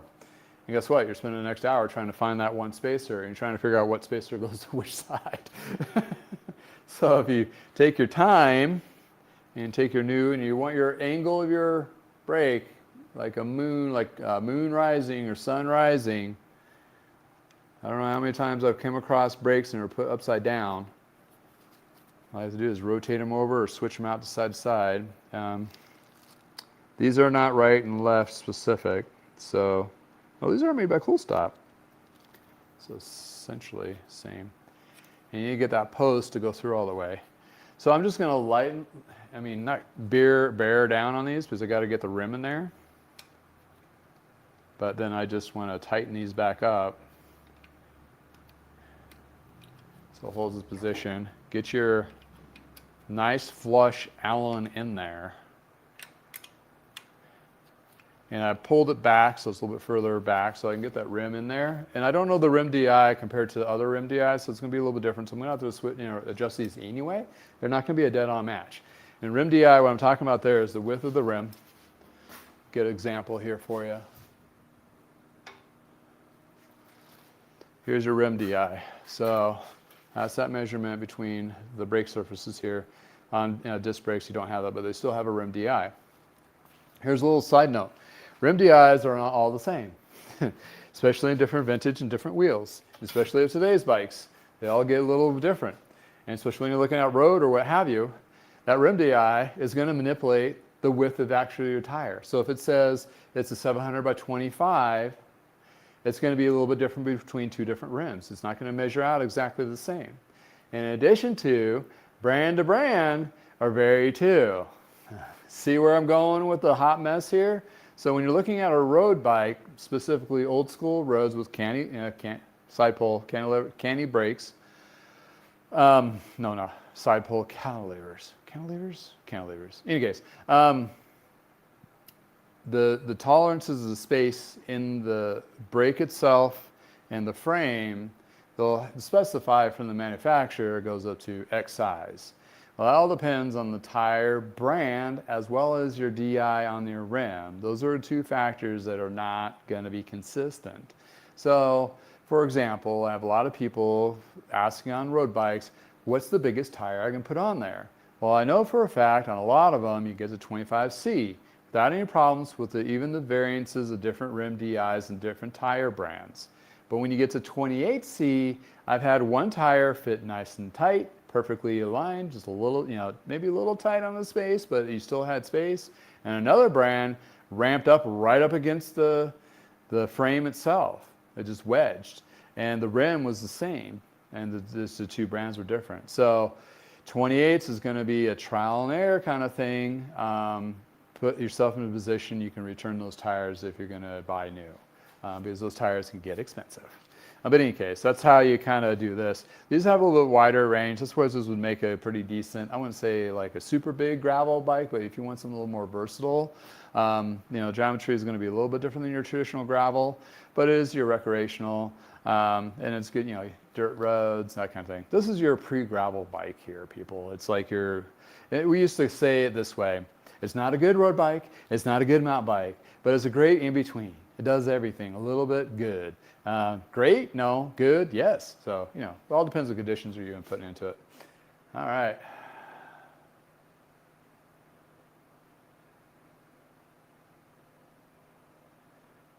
You guys are just jibber-jabbering around. I can't keep up. You guys talk too much. That's great. You guys are engaging. That's awesome. Oh, you ever using a two-hand tool?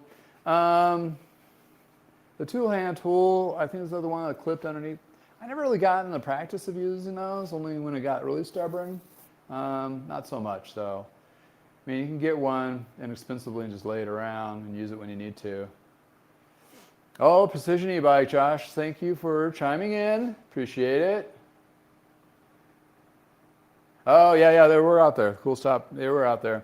Cool Stop actually makes vintage brake pads, too. I had one, like, similar to this, is a canny style old LX.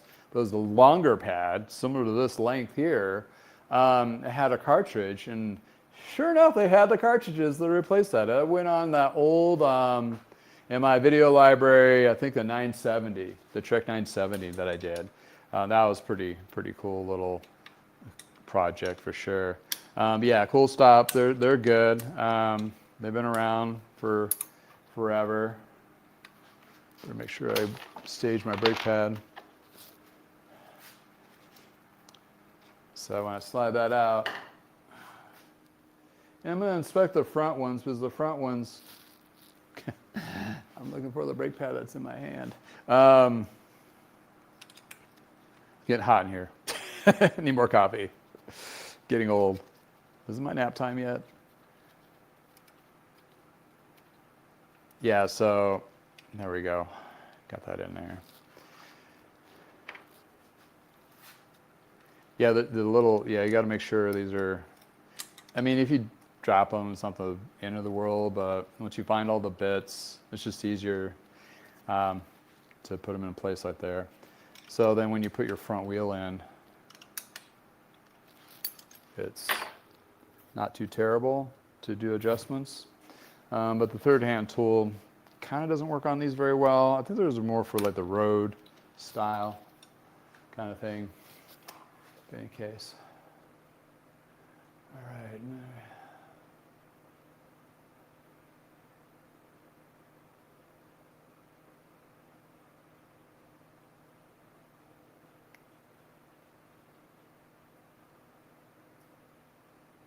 Just checking the feed here, guys. And I want to give you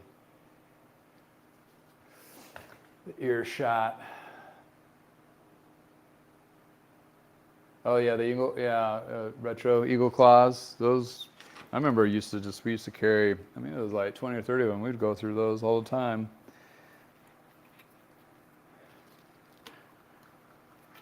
So this has a 100 millimeter drop on the road bikes, and gravel, or not gravel, hybrids back in the day were the same. The rears vary between brand to brands.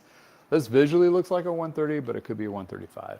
So you can see like my brake pad's not lined up right away. So then I'll have to go back to my tools, and this is where you can get frustrated quickly. And this is where you start dropping tools. That's where your Allen being nice and tight in there is good. And then you want a little bit of an angle, like a business card thickness angle from touching the front, and when you go towards the back, there's a little gap. And you don't want your brake post sticking out or going in. You want it like right in the middle, like a happy spacing in between. You know, like the happy fluffy clouds that the bike farmer likes to talk about when he's doing the Bob Ross impersonation. If you don't know what Bob Ross is, Google it. My PBS shows this old bike. Bike Farmers is Bob Ross painting. So we got our old references to the 70s, 80s. I'm surprised this old house was, I think it's still going actually. So they have like a channel and everything. So you want to check it, make sure it's contacting, and then you go to the other side. Then you do your adjustment. What your idea is, hopefully the spring tensions are equalized enough that you don't have to do too much. You want the angle to be flush straight, so when it goes in, it's contacting that rim at a side to side, not at an angle, because that brake pad can slip inside that rim bed. If it's on the front wheel, your customer's flying over the bars.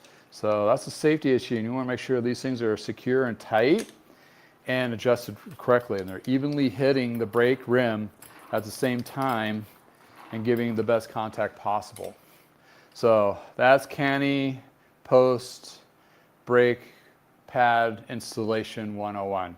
And then the tension, you want to have about 3 millimeters of spacing when it's in the relaxed position. And when you hit the brakes, you want both brake pads to hit at the same time. That's what this adjustment screw on the side is, to equalize that back and forth.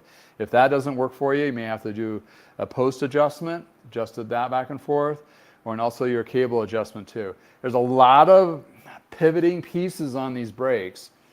It took me a good part of a year just to get the good ones to adjust correctly. Here's the kicker piece. Some of these old retro ones, especially when they have that little dorky plastic spring thing that Shimano came out with, which I think came with the broken caps that broke out, those damn things we threw away because it's supposed to technically align that pad perfectly when you tighten it up. It did not, and all of a sudden you're fighting the angle. It just wouldn't work. So that was a bad design year, and you'll come across those when you're working on some of those sometimes. I haven't seen it in a long time, so hopefully they got all thrown away during the 90s, but you'll see one come through here and there. Also, again, reference the plastic covers here. Those were just the brake spring kits. They sold. I don't know if they still sell them. They may still be under the recall. I'll check with the Shimano dealer or Shimano website to see. They'll be just like this plastic piece, and you'll see a crack line right on them. They just pop.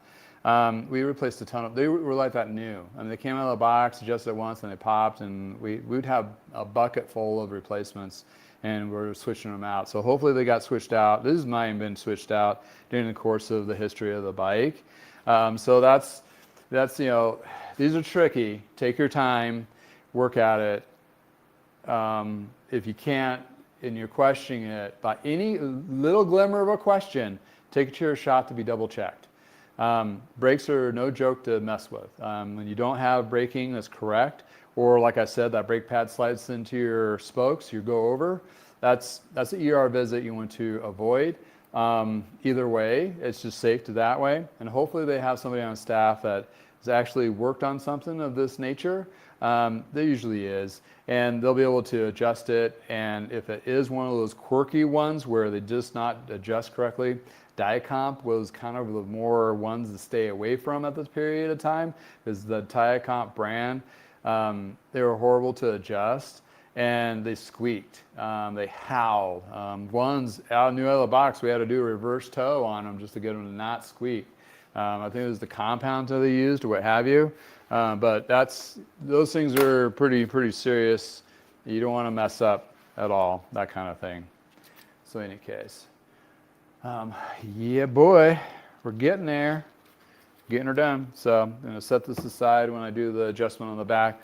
So the thing is, on the brake pads this old, most likely they've hardened, and they're not going to, even though it may have a little more material on the fronts and the backs, there's a micro crack here, and I know they're just hard. So I'm going to go ahead and replace both of them. The performance factor between the Wilderness Trail and the Cold Stops Eagle Claw 2s, I don't know if there's really any difference, but at least the yellow matches the decaling, so it is kind of cool. Maybe I should have put them on the front, but I'll just put these on the rear, and right out of the package they're soft. So when you're looking at like the old school road bikes, I do a ton of those old school road bikes, like with Ultegra 600, 6500. Series with the replaceable cartridges. Even though the cartridge might look good, as over time they've hardened, it's like a $12 replacement, $15 replacement to get new pads to be slid in there. 9-day difference in your braking. So it's a low cost upgrade. Those are easy to do because you don't have to do any angle adjustments. You just unscrew the screw backing, slide the pad out, put the new pad back in, and then you're good to go. I was going to see if I had one readily available, but it doesn't look like it. But in any case, I mean, those are pretty easy. You may have to adjust the cable tension to open the brake out a little bit, or a barrel adjuster to open the brake out, because you probably tighten that up over time when those brake pads worn out. So in any case, that's what we're looking at on there. Okay, so I'm about 2/3 done with the bike. I'm going to do a little more cleaning and adjusting of that portion of it underneath. I'm going to do lunch first before I do the rear wheel and get that all tightened up. But I think I'm going to get this bike to, you know, awesomeness, right? To where it's going to shift good, which is already shifting okay. I'll put a new chain on there because that one seems to be a little stretched. And clean out the crankset and front and rear derailleur. Probably just going to hand clean those instead of taking them completely off to do the ultrasonic cleaner. I don't think I'm going to have a benefit of that on this particular drivetrain. So we're going to go with that. But I think the biggest benefit the customer's going to feel right off the bat, the braking is going to be phenomenal. A new tire and front wheel. The front wheel was banging up against both brakes, so you knew that was going to be a nuisance. So right now the front of the bike is pretty solid. I'll double check the headset. These are old school tools. I think it's from a 32 mil. So it's basically like your hubs. You got your lock nut and a cone adjustment. And the trick is a lot of people tighten these down and tighten the top down, but you need to back off. See, I just did a little bit, like a 1/10 of a turn, and that wedges it back up against the lock nut. If you don't do that on these, it may change the actual adjustment on it. Either get stiffer, get more compressed, so it's binding up those bearings. So you basically, like your hubs, you want to smooth but not loose. And I'm tapping it with my tool to see if I can get a vibration, like a knocking. And then when I go for the test ride, I'm on it, then I just put the brakes on, you rock it back and forth and make sure it's tight. If it's too tight, it'll notch. So therefore, there's another issue that you want to be aware of. So if the headset's loose and you're flying down a hill, your front end of the bike will start oscillating. It'll just start shaking out of control. So you want to make sure the headset's tight. If the headset's too tight, it'll pit the bearings or crush the bearings. Therefore, it'll make it a little bit harder and be not as smooth as turning. So you want to find that happy between adjustment where it's smooth but tight. And again, headsets are weird because the newer ones are all concealed bearings, which is great. They're easier to change in and out. They don't wear out as fast. This one has bearings in a cage, and those bearings, since they're up against the actual race and cone of the headset, and if it doesn't move, it stays in that one position, that vibration and all those knocking is going to pit eventually that actual surface, so you get this notching. So there loads the knocking, indexing headset, and by doing that, it's when it's adjusted right, and if it goes in one place and it does like like a little like like that on its own, like a ghost is like putting it straight, that's what that is. That means you probably need a new headset. Headsets usually are not too expensive. You do need a couple specialty tools to install them, depending on the brand, make, model, and year. Just like you need all of these things to go with it. But in any case, yeah, it's one of those situations where you can do that. So I think I beat this Crossroads, specialized Crossroads to death. I mean, well, not done yet, but gonna get there. Pretty close. And after I get everything done and tightened and everything, I take it for a good couple test rides, making sure everything is working and performing the way it's supposed to, and that kind of thing. But yeah, right now, I mean, the costs, I'm gonna charge them like $10 or something for the brake pads, the wheel maybe 20, a tire, maybe 10, sort of like $40. And the chain's probably going to be another 25, 30. Because that's new versus the used or leftover parts from yesteryear. So I'm thinking, worst case, I'm at about $100 in parts.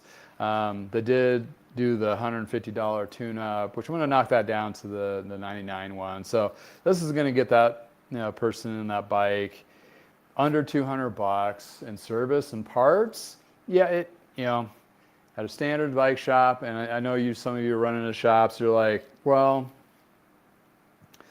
I need to charge a little bit more for that because of your overhead. That's fine. But for me, for this particular one, I wouldn't say a loss leader. I'm still making a profit off of the bike itself, but I'm not making as much as I probably should. But on the flip side, I'm taking care of a new customer, also reinsuring a current customer. Therefore, that word of mouth is just going to keep going. Will I get more bikes like this? Maybe. Will I get a few other ones that are a lot nicer? Absolutely does happen. I've worked on a bike like this, and they turn around and go, oh, okay, now I trust you are working on bikes. I'm going to let you work on my Dean Titanium. Oh, I would not even have known you had a Dean Titanium looking at the bike that you have here. So you never know.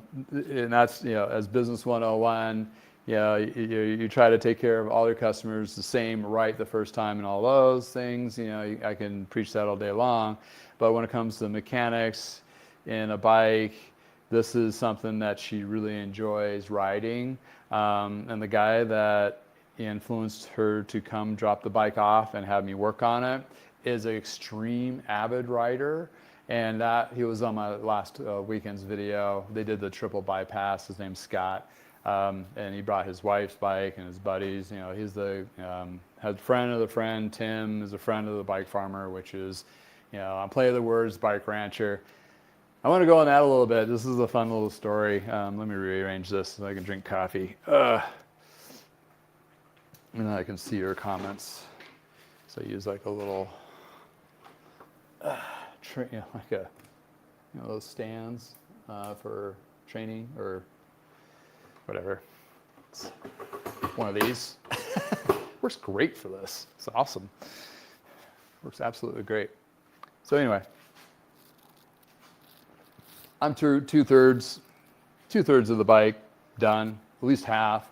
Yeah, I've been jibber-jabbering for an hour and a half now of working on this bike. Uninterrupted, I could probably have this bike done and, it'd be done now, about an hour and a half. And with the test ride, about 2 hours. And if you look at it, the time I spent with her, even if I did a static fit when they pick up the bike, that's another half an hour. Probably looking at about 3.5 hours to 4 hours. So 4 hours, and I made, 150, let's just say 200. It gives you, yeah, $50 an hour. Well, then you can include the cost of parts. It brings it down to about $35 to $30 an hour. Not too bad.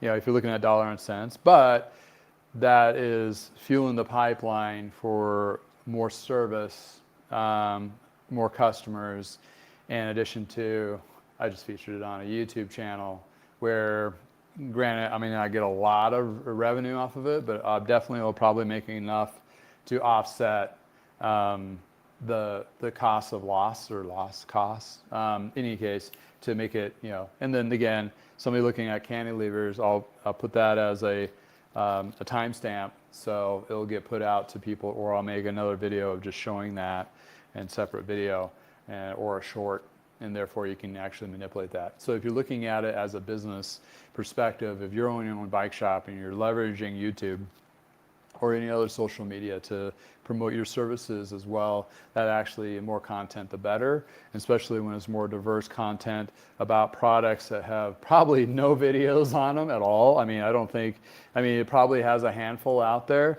So if anybody has this bike, found it on the used market and bought it, and need to fix it and work on it, or they have an old one, they want to work on it, and they don't trust their mechanics because they just don't know how to work on something this age, and they take it on themselves to work on.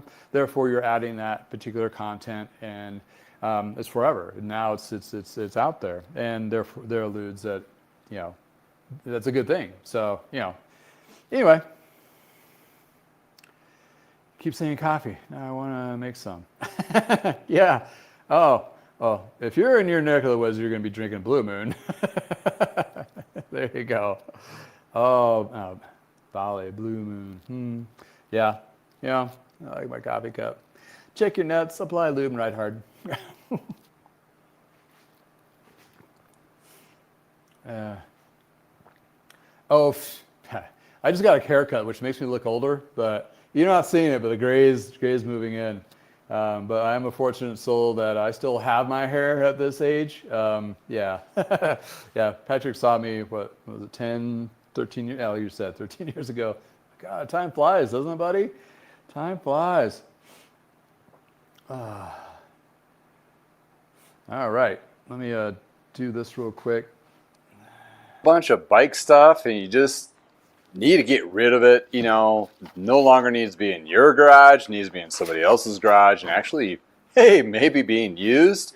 Go to bikeflights.com. You can actually open an account yourself, or just put in a one-time usage, put in the destination, so forth, the bike size, dimensions, and weight. Don't forget the weight. And add that insurance, because you'll definitely want to make sure that insurance is covered if something happens in that UPS or FedEx or whatever transfer going to that next destination. You want to be protected. Then you just have to drop it off at your local UPS store and be able to get it on its way. And again, I have shipped bikes, parts, wheels, and frames for decades now. And Bike Flights is sure enough one of the best directions to go. So I want to do a little plug on Bike Flights. That's my own personal plug. You'll find a link below. I've been doing this, refurbishing bikes and selling them off our website for good over 5-6 years now. And for the longest time, Bike Flights was around, but I didn't come across the savings as much as, and they actually dropped the savings down even more so. So when you look at trying to sell all that older stuff, or if you're going to an event and you need to box up your bike, let's look at it out of the rider perspective. The rider perspective, a lot of bike shops will have a bike packing service. So they'll box up your bike for you, which is great. And then you can take that event or have it shipped to your event. Or if you're moving, that's a good way of making sure your bikes are protected, or you're trying to sell stuff. And right now in this market, just wanted to reiterate that things are tough. And a lot of people are looking for alternatives, cheaper bikes, cheaper parts, cheaper anything. And they've gotten into the used, and that's where I've had a lot of success so far this season, selling a lot of used parts and frames and wheels. And if you have a lot of extra stuff in your garage, it's just basically money left on the table. Yeah, you can try to do the marketplace and Craigslist in your local area to make it a little bit easier, but if you add that shipping component to it, or availability through on eBay or other various outlets, that allows you to do the shipping process. Even Facebook Marketplace has the option for parts to do that. You can actually get more money out of your products that you're trying to sell, and it also will sell a little bit faster. And in addition to, if it's an area where you might be not in season, like for example, it's winter time and you're like snowing and 3 feet of snow and you don't have nothing better to do, take some pictures of that stuff. If you're willing to ship, somebody down in a warmer, sunny Florida or sunny San Diego is going to want those pieces. So therefore, it's a win-win. I do, suggest that, and I do have an affiliate link down below to check it out. And the prices, like I said before, I mean, I was paying way too much on shipping beforehand, and they have a great video series of how to pack a bike as well as packing materials as an option. I mean, the boxes are pretty cool, especially if you're going to be reusing them, that kind of thing. That's a thumbs up. But if you're just doing a one-shot kind of thing, then you can go to your local bike shop and be, their best buddies and get some boxes from them. A lot of times they'll just give them to you, but it always lubes the basically the relationship with a bottle or a six-pack of something bubbly. They usually, or just give them like donuts, and those mechanics love donuts. It's just, in any case, wanted to put a shout out there for that because it's one of those things where it helps me build this channel and move forward. Yes, I do make a little money off of the actual AdSense of the YouTube channel, but the affiliates is where it helps me to provide more content. So therefore, it helps with that. And I did start a membership portion through YouTube as well instead of Patreon, just for fun to try. I'm going to build it as a community like I built my channel as a community. So we'll start off with a few and we'll work from there. And whoever's interested in doing it, we'll get, dive into some more. I've seen other channels leverage it to like give you secret access and all that. Well, maybe, maybe not. We'll see if we want to do that. But basically what it's doing is really just supporting my channel, and I do appreciate you just watching this is supporting my channel. So thank you so much for chiming in and so forth. And at this stage in the game, we're coming up to the top of the hour. I'm going to go through the comments and give shout outs to all those who shouted out through the comments and engage. And if you're watching this on the replay, first, I do apologize for all the ads. I'll try to limit those, go back and cut those out. Ad free on Shop Talk Tuesday live. So when you're watching this live, it's free. I don't have that turned on. And in addition to, if you're watching this, put it in the comments below. It's still an engaging community. We'll still chime out, and other people will too, on that particular conversations. So Robert, thank you for chiming in. Appreciate it for your engagement. Awesome. Let's see your last comment here. Oh, you're in Sydney, Australia. Nice. My daughter is a huge fan of Bluey, so I got several Bluey shirts. One is biscuits, another one is unicorns. Because why should I care? And if anybody has kids, you know what I'm talking about. For sure. Oh yeah, I think Cool Stuff, I know Cool Stuff made ceramic coated, ceramic brake pads for carbon wheels and so forth. Oh wow, nice history on that. Yeah, and they have all different colors and so forth. They had different purposes on them. I can't remember off the top of my head. And retro MTB. If you don't know what MTB is, like mountain bike or mountain biking is the abbreviation of that. Oh, ThinkPad. Awesome. Thank you for chiming in. Appreciate it. Looks like you two are having a nice little conversation there. Randy, it's a treat for having you. You're brother from another mother, and I think so. Sunny California, doing service work, hanging in there, hopefully as well. Patrick, love seeing you chiming in. I'm not sure, are you still, let me know, Patrick, are you still working at a shop, or you've moved on to a real job? That's what we would call it. Yeah, nice to catch up. All right. Let's see here. Some great engagement, guys. It's awesome. Let's see here. Yeah. Doug, thank you for chiming in. Appreciate it. Check out the sanitizer. Huh. Sanitizer instead of the rubbing alcohol, isopropyl alcohol.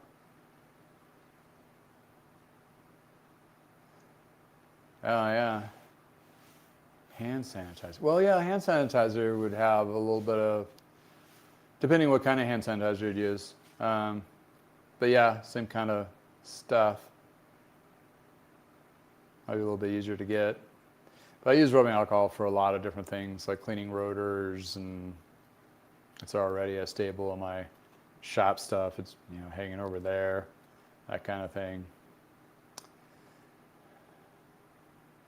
Oh, you have a, is that right? You have a Fat Chance, Fat City, Fat Chance. That's a classic. Oh, another one I saw in my local market, intriguing, is a gravel, as a cross bike. Basically, it's a gravel predecessor, late 90s, Voodoo. Looks like it's in really good shape. Pictures are shit on Facebook Marketplace. You can't really tell. But I'm pinging the guy's like, he knows what he has. But it's really, you know, nobody's going to be looking to buy a $600 steel frame from Voodoo that they don't, I mean, I don't, that's another where shipping would be a very good option for this guy. Because you'd have a range of an audience on like eBay that somebody would know what the hell that bike is and what the value would be for a nice high-end steel from the back in the day. And you can imagine rolling up to a group ride, a gravel ride with a Voodoo gravel bike from the 90s. I mean, that would be spectacular. I mean, I love some of that old retro stuff like that. It's like, oh, that's a conversation piece. As listing had, you know, conversations about the name of the builder and all that. So he knows, he actually either came from a shop or bought it from a shop and drank the Kool-Aid and knew the Kool-Aid and remembered the Kool-Aid. All that good stuff. Yeah, that just reminded me of that. Let's see here. I'm rolling up this. Man, you guys put a lot of chime in. That's great. Biking Raider 99, thank you for chiming in, for sure. Yeah, and some of you individuals have been around. You've seen some stuff. I've seen things, right? And the more you share, the better. And sometimes, honestly, if there's enough chatter about a certain specific subject, like a cantilever break or whatever, then I'll feel like I'm inclined to maybe make a separate video that highlights and details more in detail of what I just did on the adjustment and assembly and working on that, because those particular videos, or I implore you, if you feel want to make a video and build up your channel yourself, honestly, I don't feel threatened, and nobody should be that's in the cycling realm making videos, because there's so much room here. And there's so much content that can be created to help everybody in all cycling. Reason being is I come up with like 10 to 20 ideas a day, and you compound that in a week, that's 140 ideas. I don't have time to run up videos for 140 videos in a week, and maybe I'll get one. So 1 out of 140 ideas actually makes the cut or is remembered, in my case, or enough coffee to be, incentivized to do. But there's so much more out there. I mean, you can just take a period piece of like, oh, I'm just going to do 1992 mountain bikes. And you have enough content on 1992 mountain bikes for at least 3 years on posting a video or two a week. So that's how much, I mean, I see those influencers out there that say, if you have problems, come up with ideas. I'm sorry, anything you're doing, working on a bike, you have ideas all day long. You have more ideas than the day is long. So that's even a saying. But in any case, that's definitely where we're at. Corbin Colossus, thank you for chiming in. You were one of the earlier jump-ins. Hope you're still on and hearing the shout-out. Dan D, thank you for chiming in.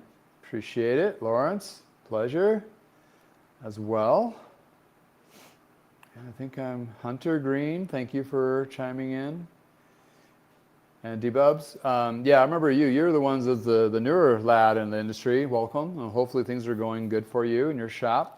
Hope you're taking your time and getting everything built right. I was thinking of you in a weird way, not in a weird way. I got my hair cut yesterday, and you probably maybe not noticed, but that's probably why Patrick thinks I look so young. I got my hair cut, and at first it was like I walked in, like, oh yeah, sit you down. It's like started cutting my hair and we started talking all that. I noticed thing right off the bat, she was taking her time and cutting. I don't know if it was just slow or whatever at first, and I realized that she was new at cutting hair. And then she had the owner double check her work, which that was the first for me. I never had somebody like, oh, I need to be checked. Like, what? Check for what? Do I have lice or something? I don't know. And she, checked and did some corrections. I mean, nothing major. And I was like, that's where I allude to you learning, and anybody that's learning is like you take your time and be proud of taking your time and doing it right. Because I couldn't tell you how many times I've gotten in and had my hair cut and chopped real quick, and then I get at home and I'm like, why is this still long back here or weird? It's like that kind of thing. It's just attention to detail, and that just reminds me, and a reminder of any parts of aspects of your life or whatever you do, if it's cutting hair to working on bikes. Granted, I'm not going to get in an accident and get hurt if my haircut's all messed up. I might get in a bar fight if it's too weird. But anyway, other than that, though, it's not that dangerous of a thing. And that's funny because getting a haircut, you got to get certified by the state here in the States to cut people's hair. For bike mechanics, you don't need anything except for a couple tools and a tongue, or, well, a mouth to talk about it, right? We all hope we have skill sets, but there's no safety courses and licenses that we have to do to work on bikes, which are a hell of a lot more scarier to work on for safety perspectives than the cutting of hair. So food for thought there, that it's just one of those things that just kind of like, oh, well, there isn't like a certifications. I mean, there's certifications from like SRAM school or Shimano or Trek and all that, right? Sure, but nobody ever hears about those, especially when they're bringing their bike in to get it worked on, and they're not going to go, oh, can I see your plaque wall of certifications that you got all this stuff done, that kind of thing? No. So it really comes to when you're new, you're basically building your own brand by it's like your resume. The more skill set and time you take and the things you do right versus wrong, there's going to be some wrong things. We all still do them. Even at 35 years, I still mess up here and there, but you got to own it and got to fix it and make it right. And if it's always a learning curve and things are always changing. So in that case in point, always look forward. And this person, she did a great job cutting my hair. I was like, it took a little bit longer. That's fine. Same thing. I really have, any bike shop, any manager, when it comes down to the end of the day, you want the job to be done right the first time. I know we say that all the time. If it takes a little bit longer and they're short on you about taking time to do it, that is not a good establishment to work under. There should be no hostile work environment. I mean, bike mechanics is hard enough as it is. If it is a toxic work environment, that is not good, and that's not going to have a good outcome for any of the customers that go to that shop. So keep in mind, if your shop is running away and becoming a very hostile, you do better recheck it and get it straightened, or you're not going to be a shop for very much longer. Because right now we are in such dire straits of just trying to figure out how to keep afloat. A lot of us have found successes, but in the case, bad word of mouth, like on this guy here, if I do it wrong, that could kill me. That could put me out of business. So just one repair. I mean, so you got to treat everyone right from day one, and going forward from here, because it's just, it's going to get a lot tougher, folks, before it gets a lot easier. I can almost guarantee you that. Any case, well, Retro MBT, ThinkPad, thank you for chiming in from Sydney. I know it's cocktail time for you, probably. Actually, I had a neighbor that just spent some time down in Australia, and I asked her how weird it is to be in July and winter, and where where she went, it was a little bit nicer, a little bit closer to the equator, which was a little bit warmer. But she said is sunset at 5:30 in July would really would throw me off too. So yeah, it's probably already sunsetted already for you already. Oh, I just repeated myself.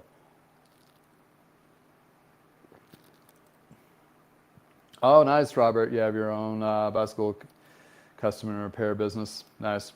Yeah, you know, honestly, I mean, I've worked in a lot of big shops.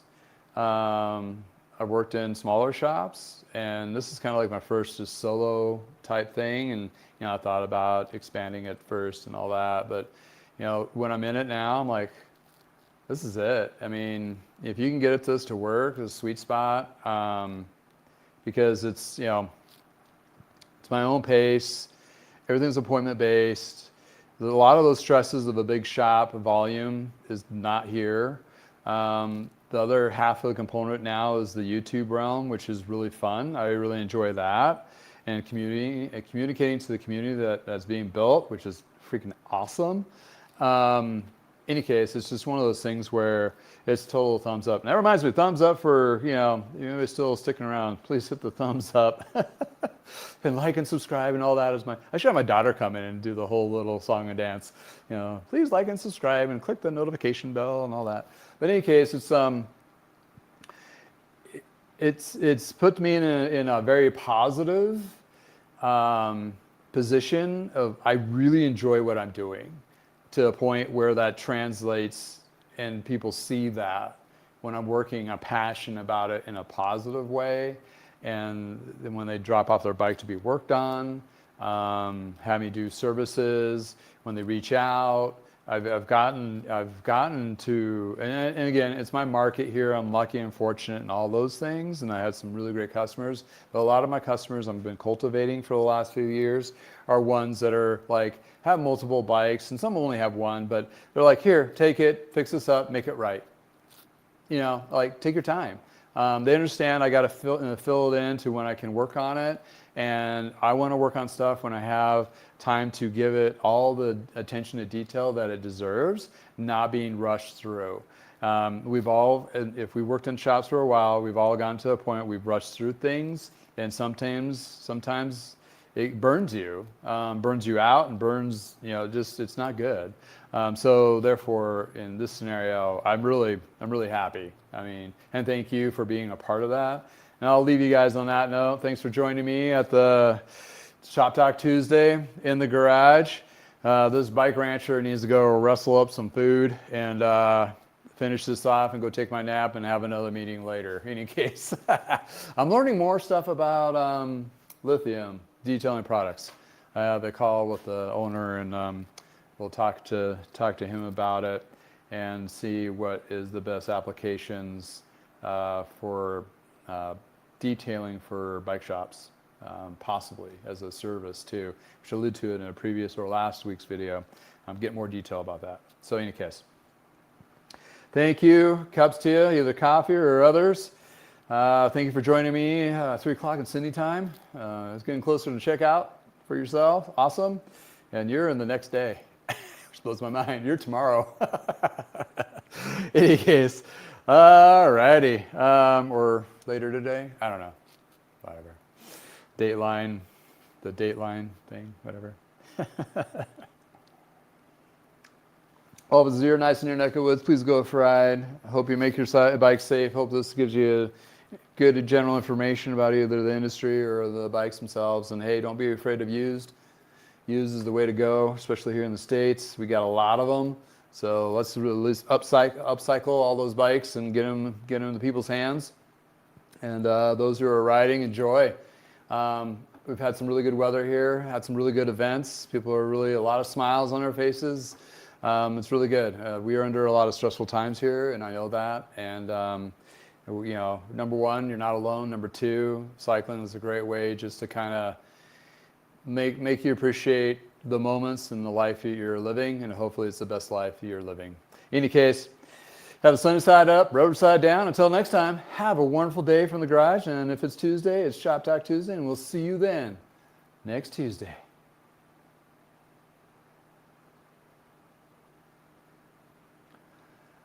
Oh, do you like the rapid rise rear derailleur? Is that the reverse one? Because XT and XTR had the reverse one. They had the spring that's opposite, so the resting is at the biggest cog. Those were weird. They only made it for like 2 years. Along with the shifters that were in the brake levers for the XT, XTR, you had to shift them down or up with your, they had a thumb one there too. So, I don't know. I think they were weird.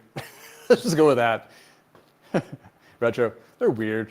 They're cool. I have a couple friends that have those on their bikes, but I don't know. I don't do that. There's a reason why they still don't make them today. Yeah, the grip shift had an issue. Remember what was the snake or the worm? Like the little hose thing that they had put on over the cable to help pull the cable, the tension in the housing to the rear derailleur. That was some funny stuff. And then now I was like converting the grip shift X-ray for the XTR or XT. This is before, it wasn't ceramic and derailleurs at all at that time, I don't think. And it was just Shimano was it. Or this one's going to throw you. Campanoli made a mountain bike componentry for like 2 years. That went over like a brick. Yeah, that was something. Yeah, that was some funny stuff for sure.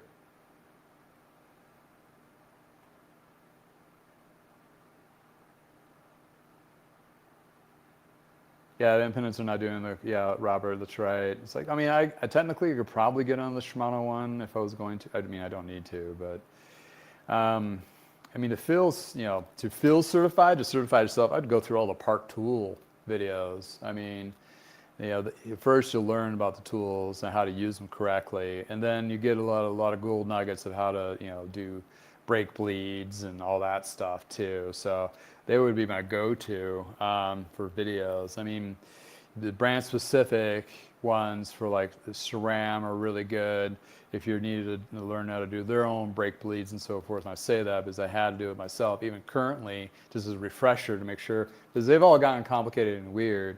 Especially on the newer stuff. So, and then when you look at shifting between, I mean, yeah, it's kind of like you're always in school, especially if you get in some newer stuff. And you're like, oh, wait, okay, well, you got to be smart enough to be able to look it up and to be able to apply what you looked up to the bike itself, and then identify whether there's something wrong with them as well. That kind of thing. In any case. Hey, Mark, thanks for joining in. I know I'm about ready to wrap out. I was just kind of watching you guys jibber jabber.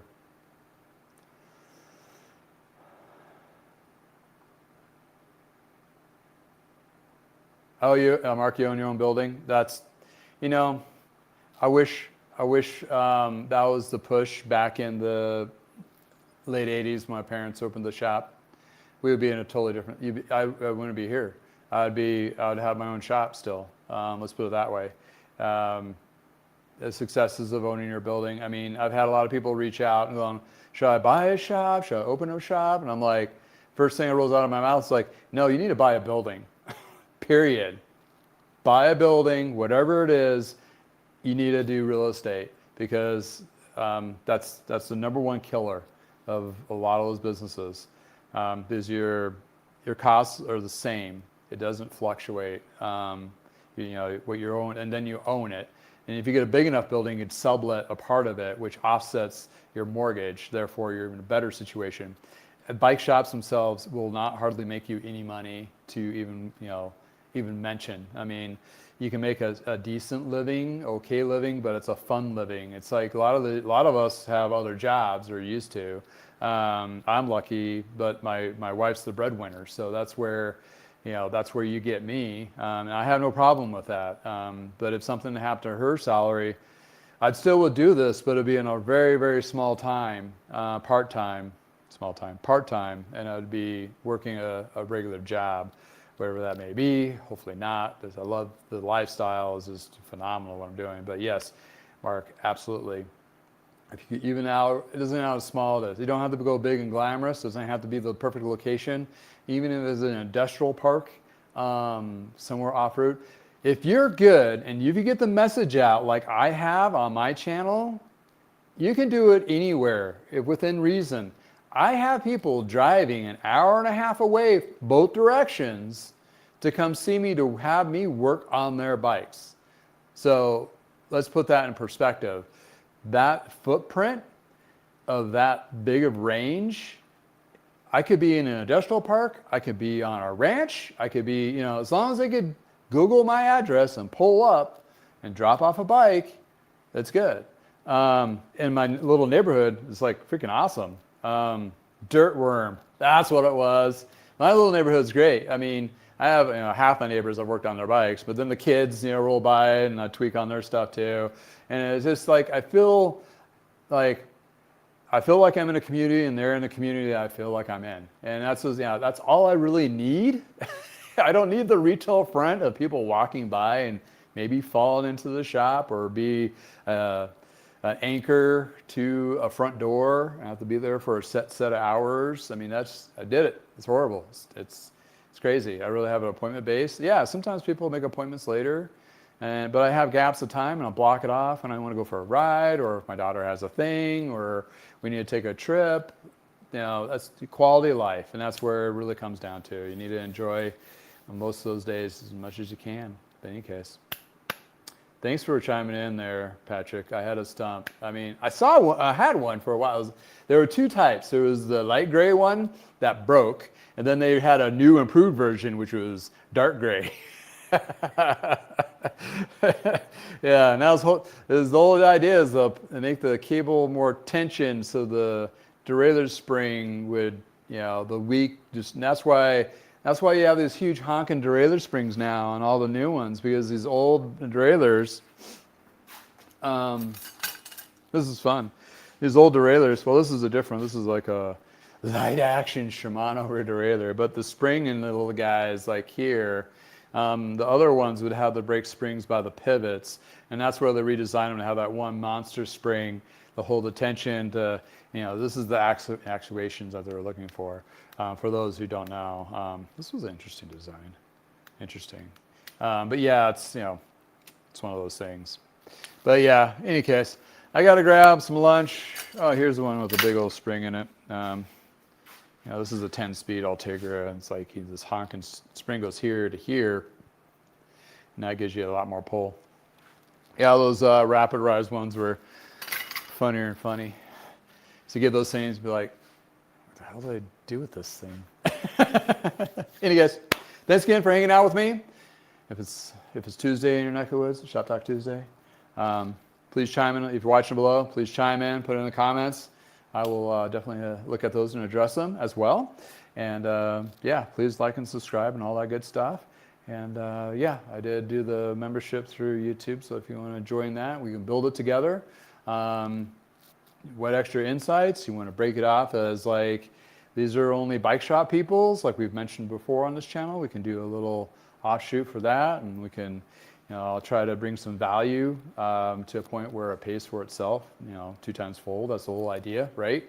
That's how I think of it. It's like, I don't want to give anything just for free. I mean, wait, I'm not saying that right. I want to give out stuff like information for free, but still make a living out of it. Ish. Whatever. I understand the pain. You understand the pain. It's all painful. In any case, thanks for hanging out with me. Time to go get lunch. Check on my daughter. It's summertime. Got to enjoy that summer while it's still here. See you guys later. Until Tuesday.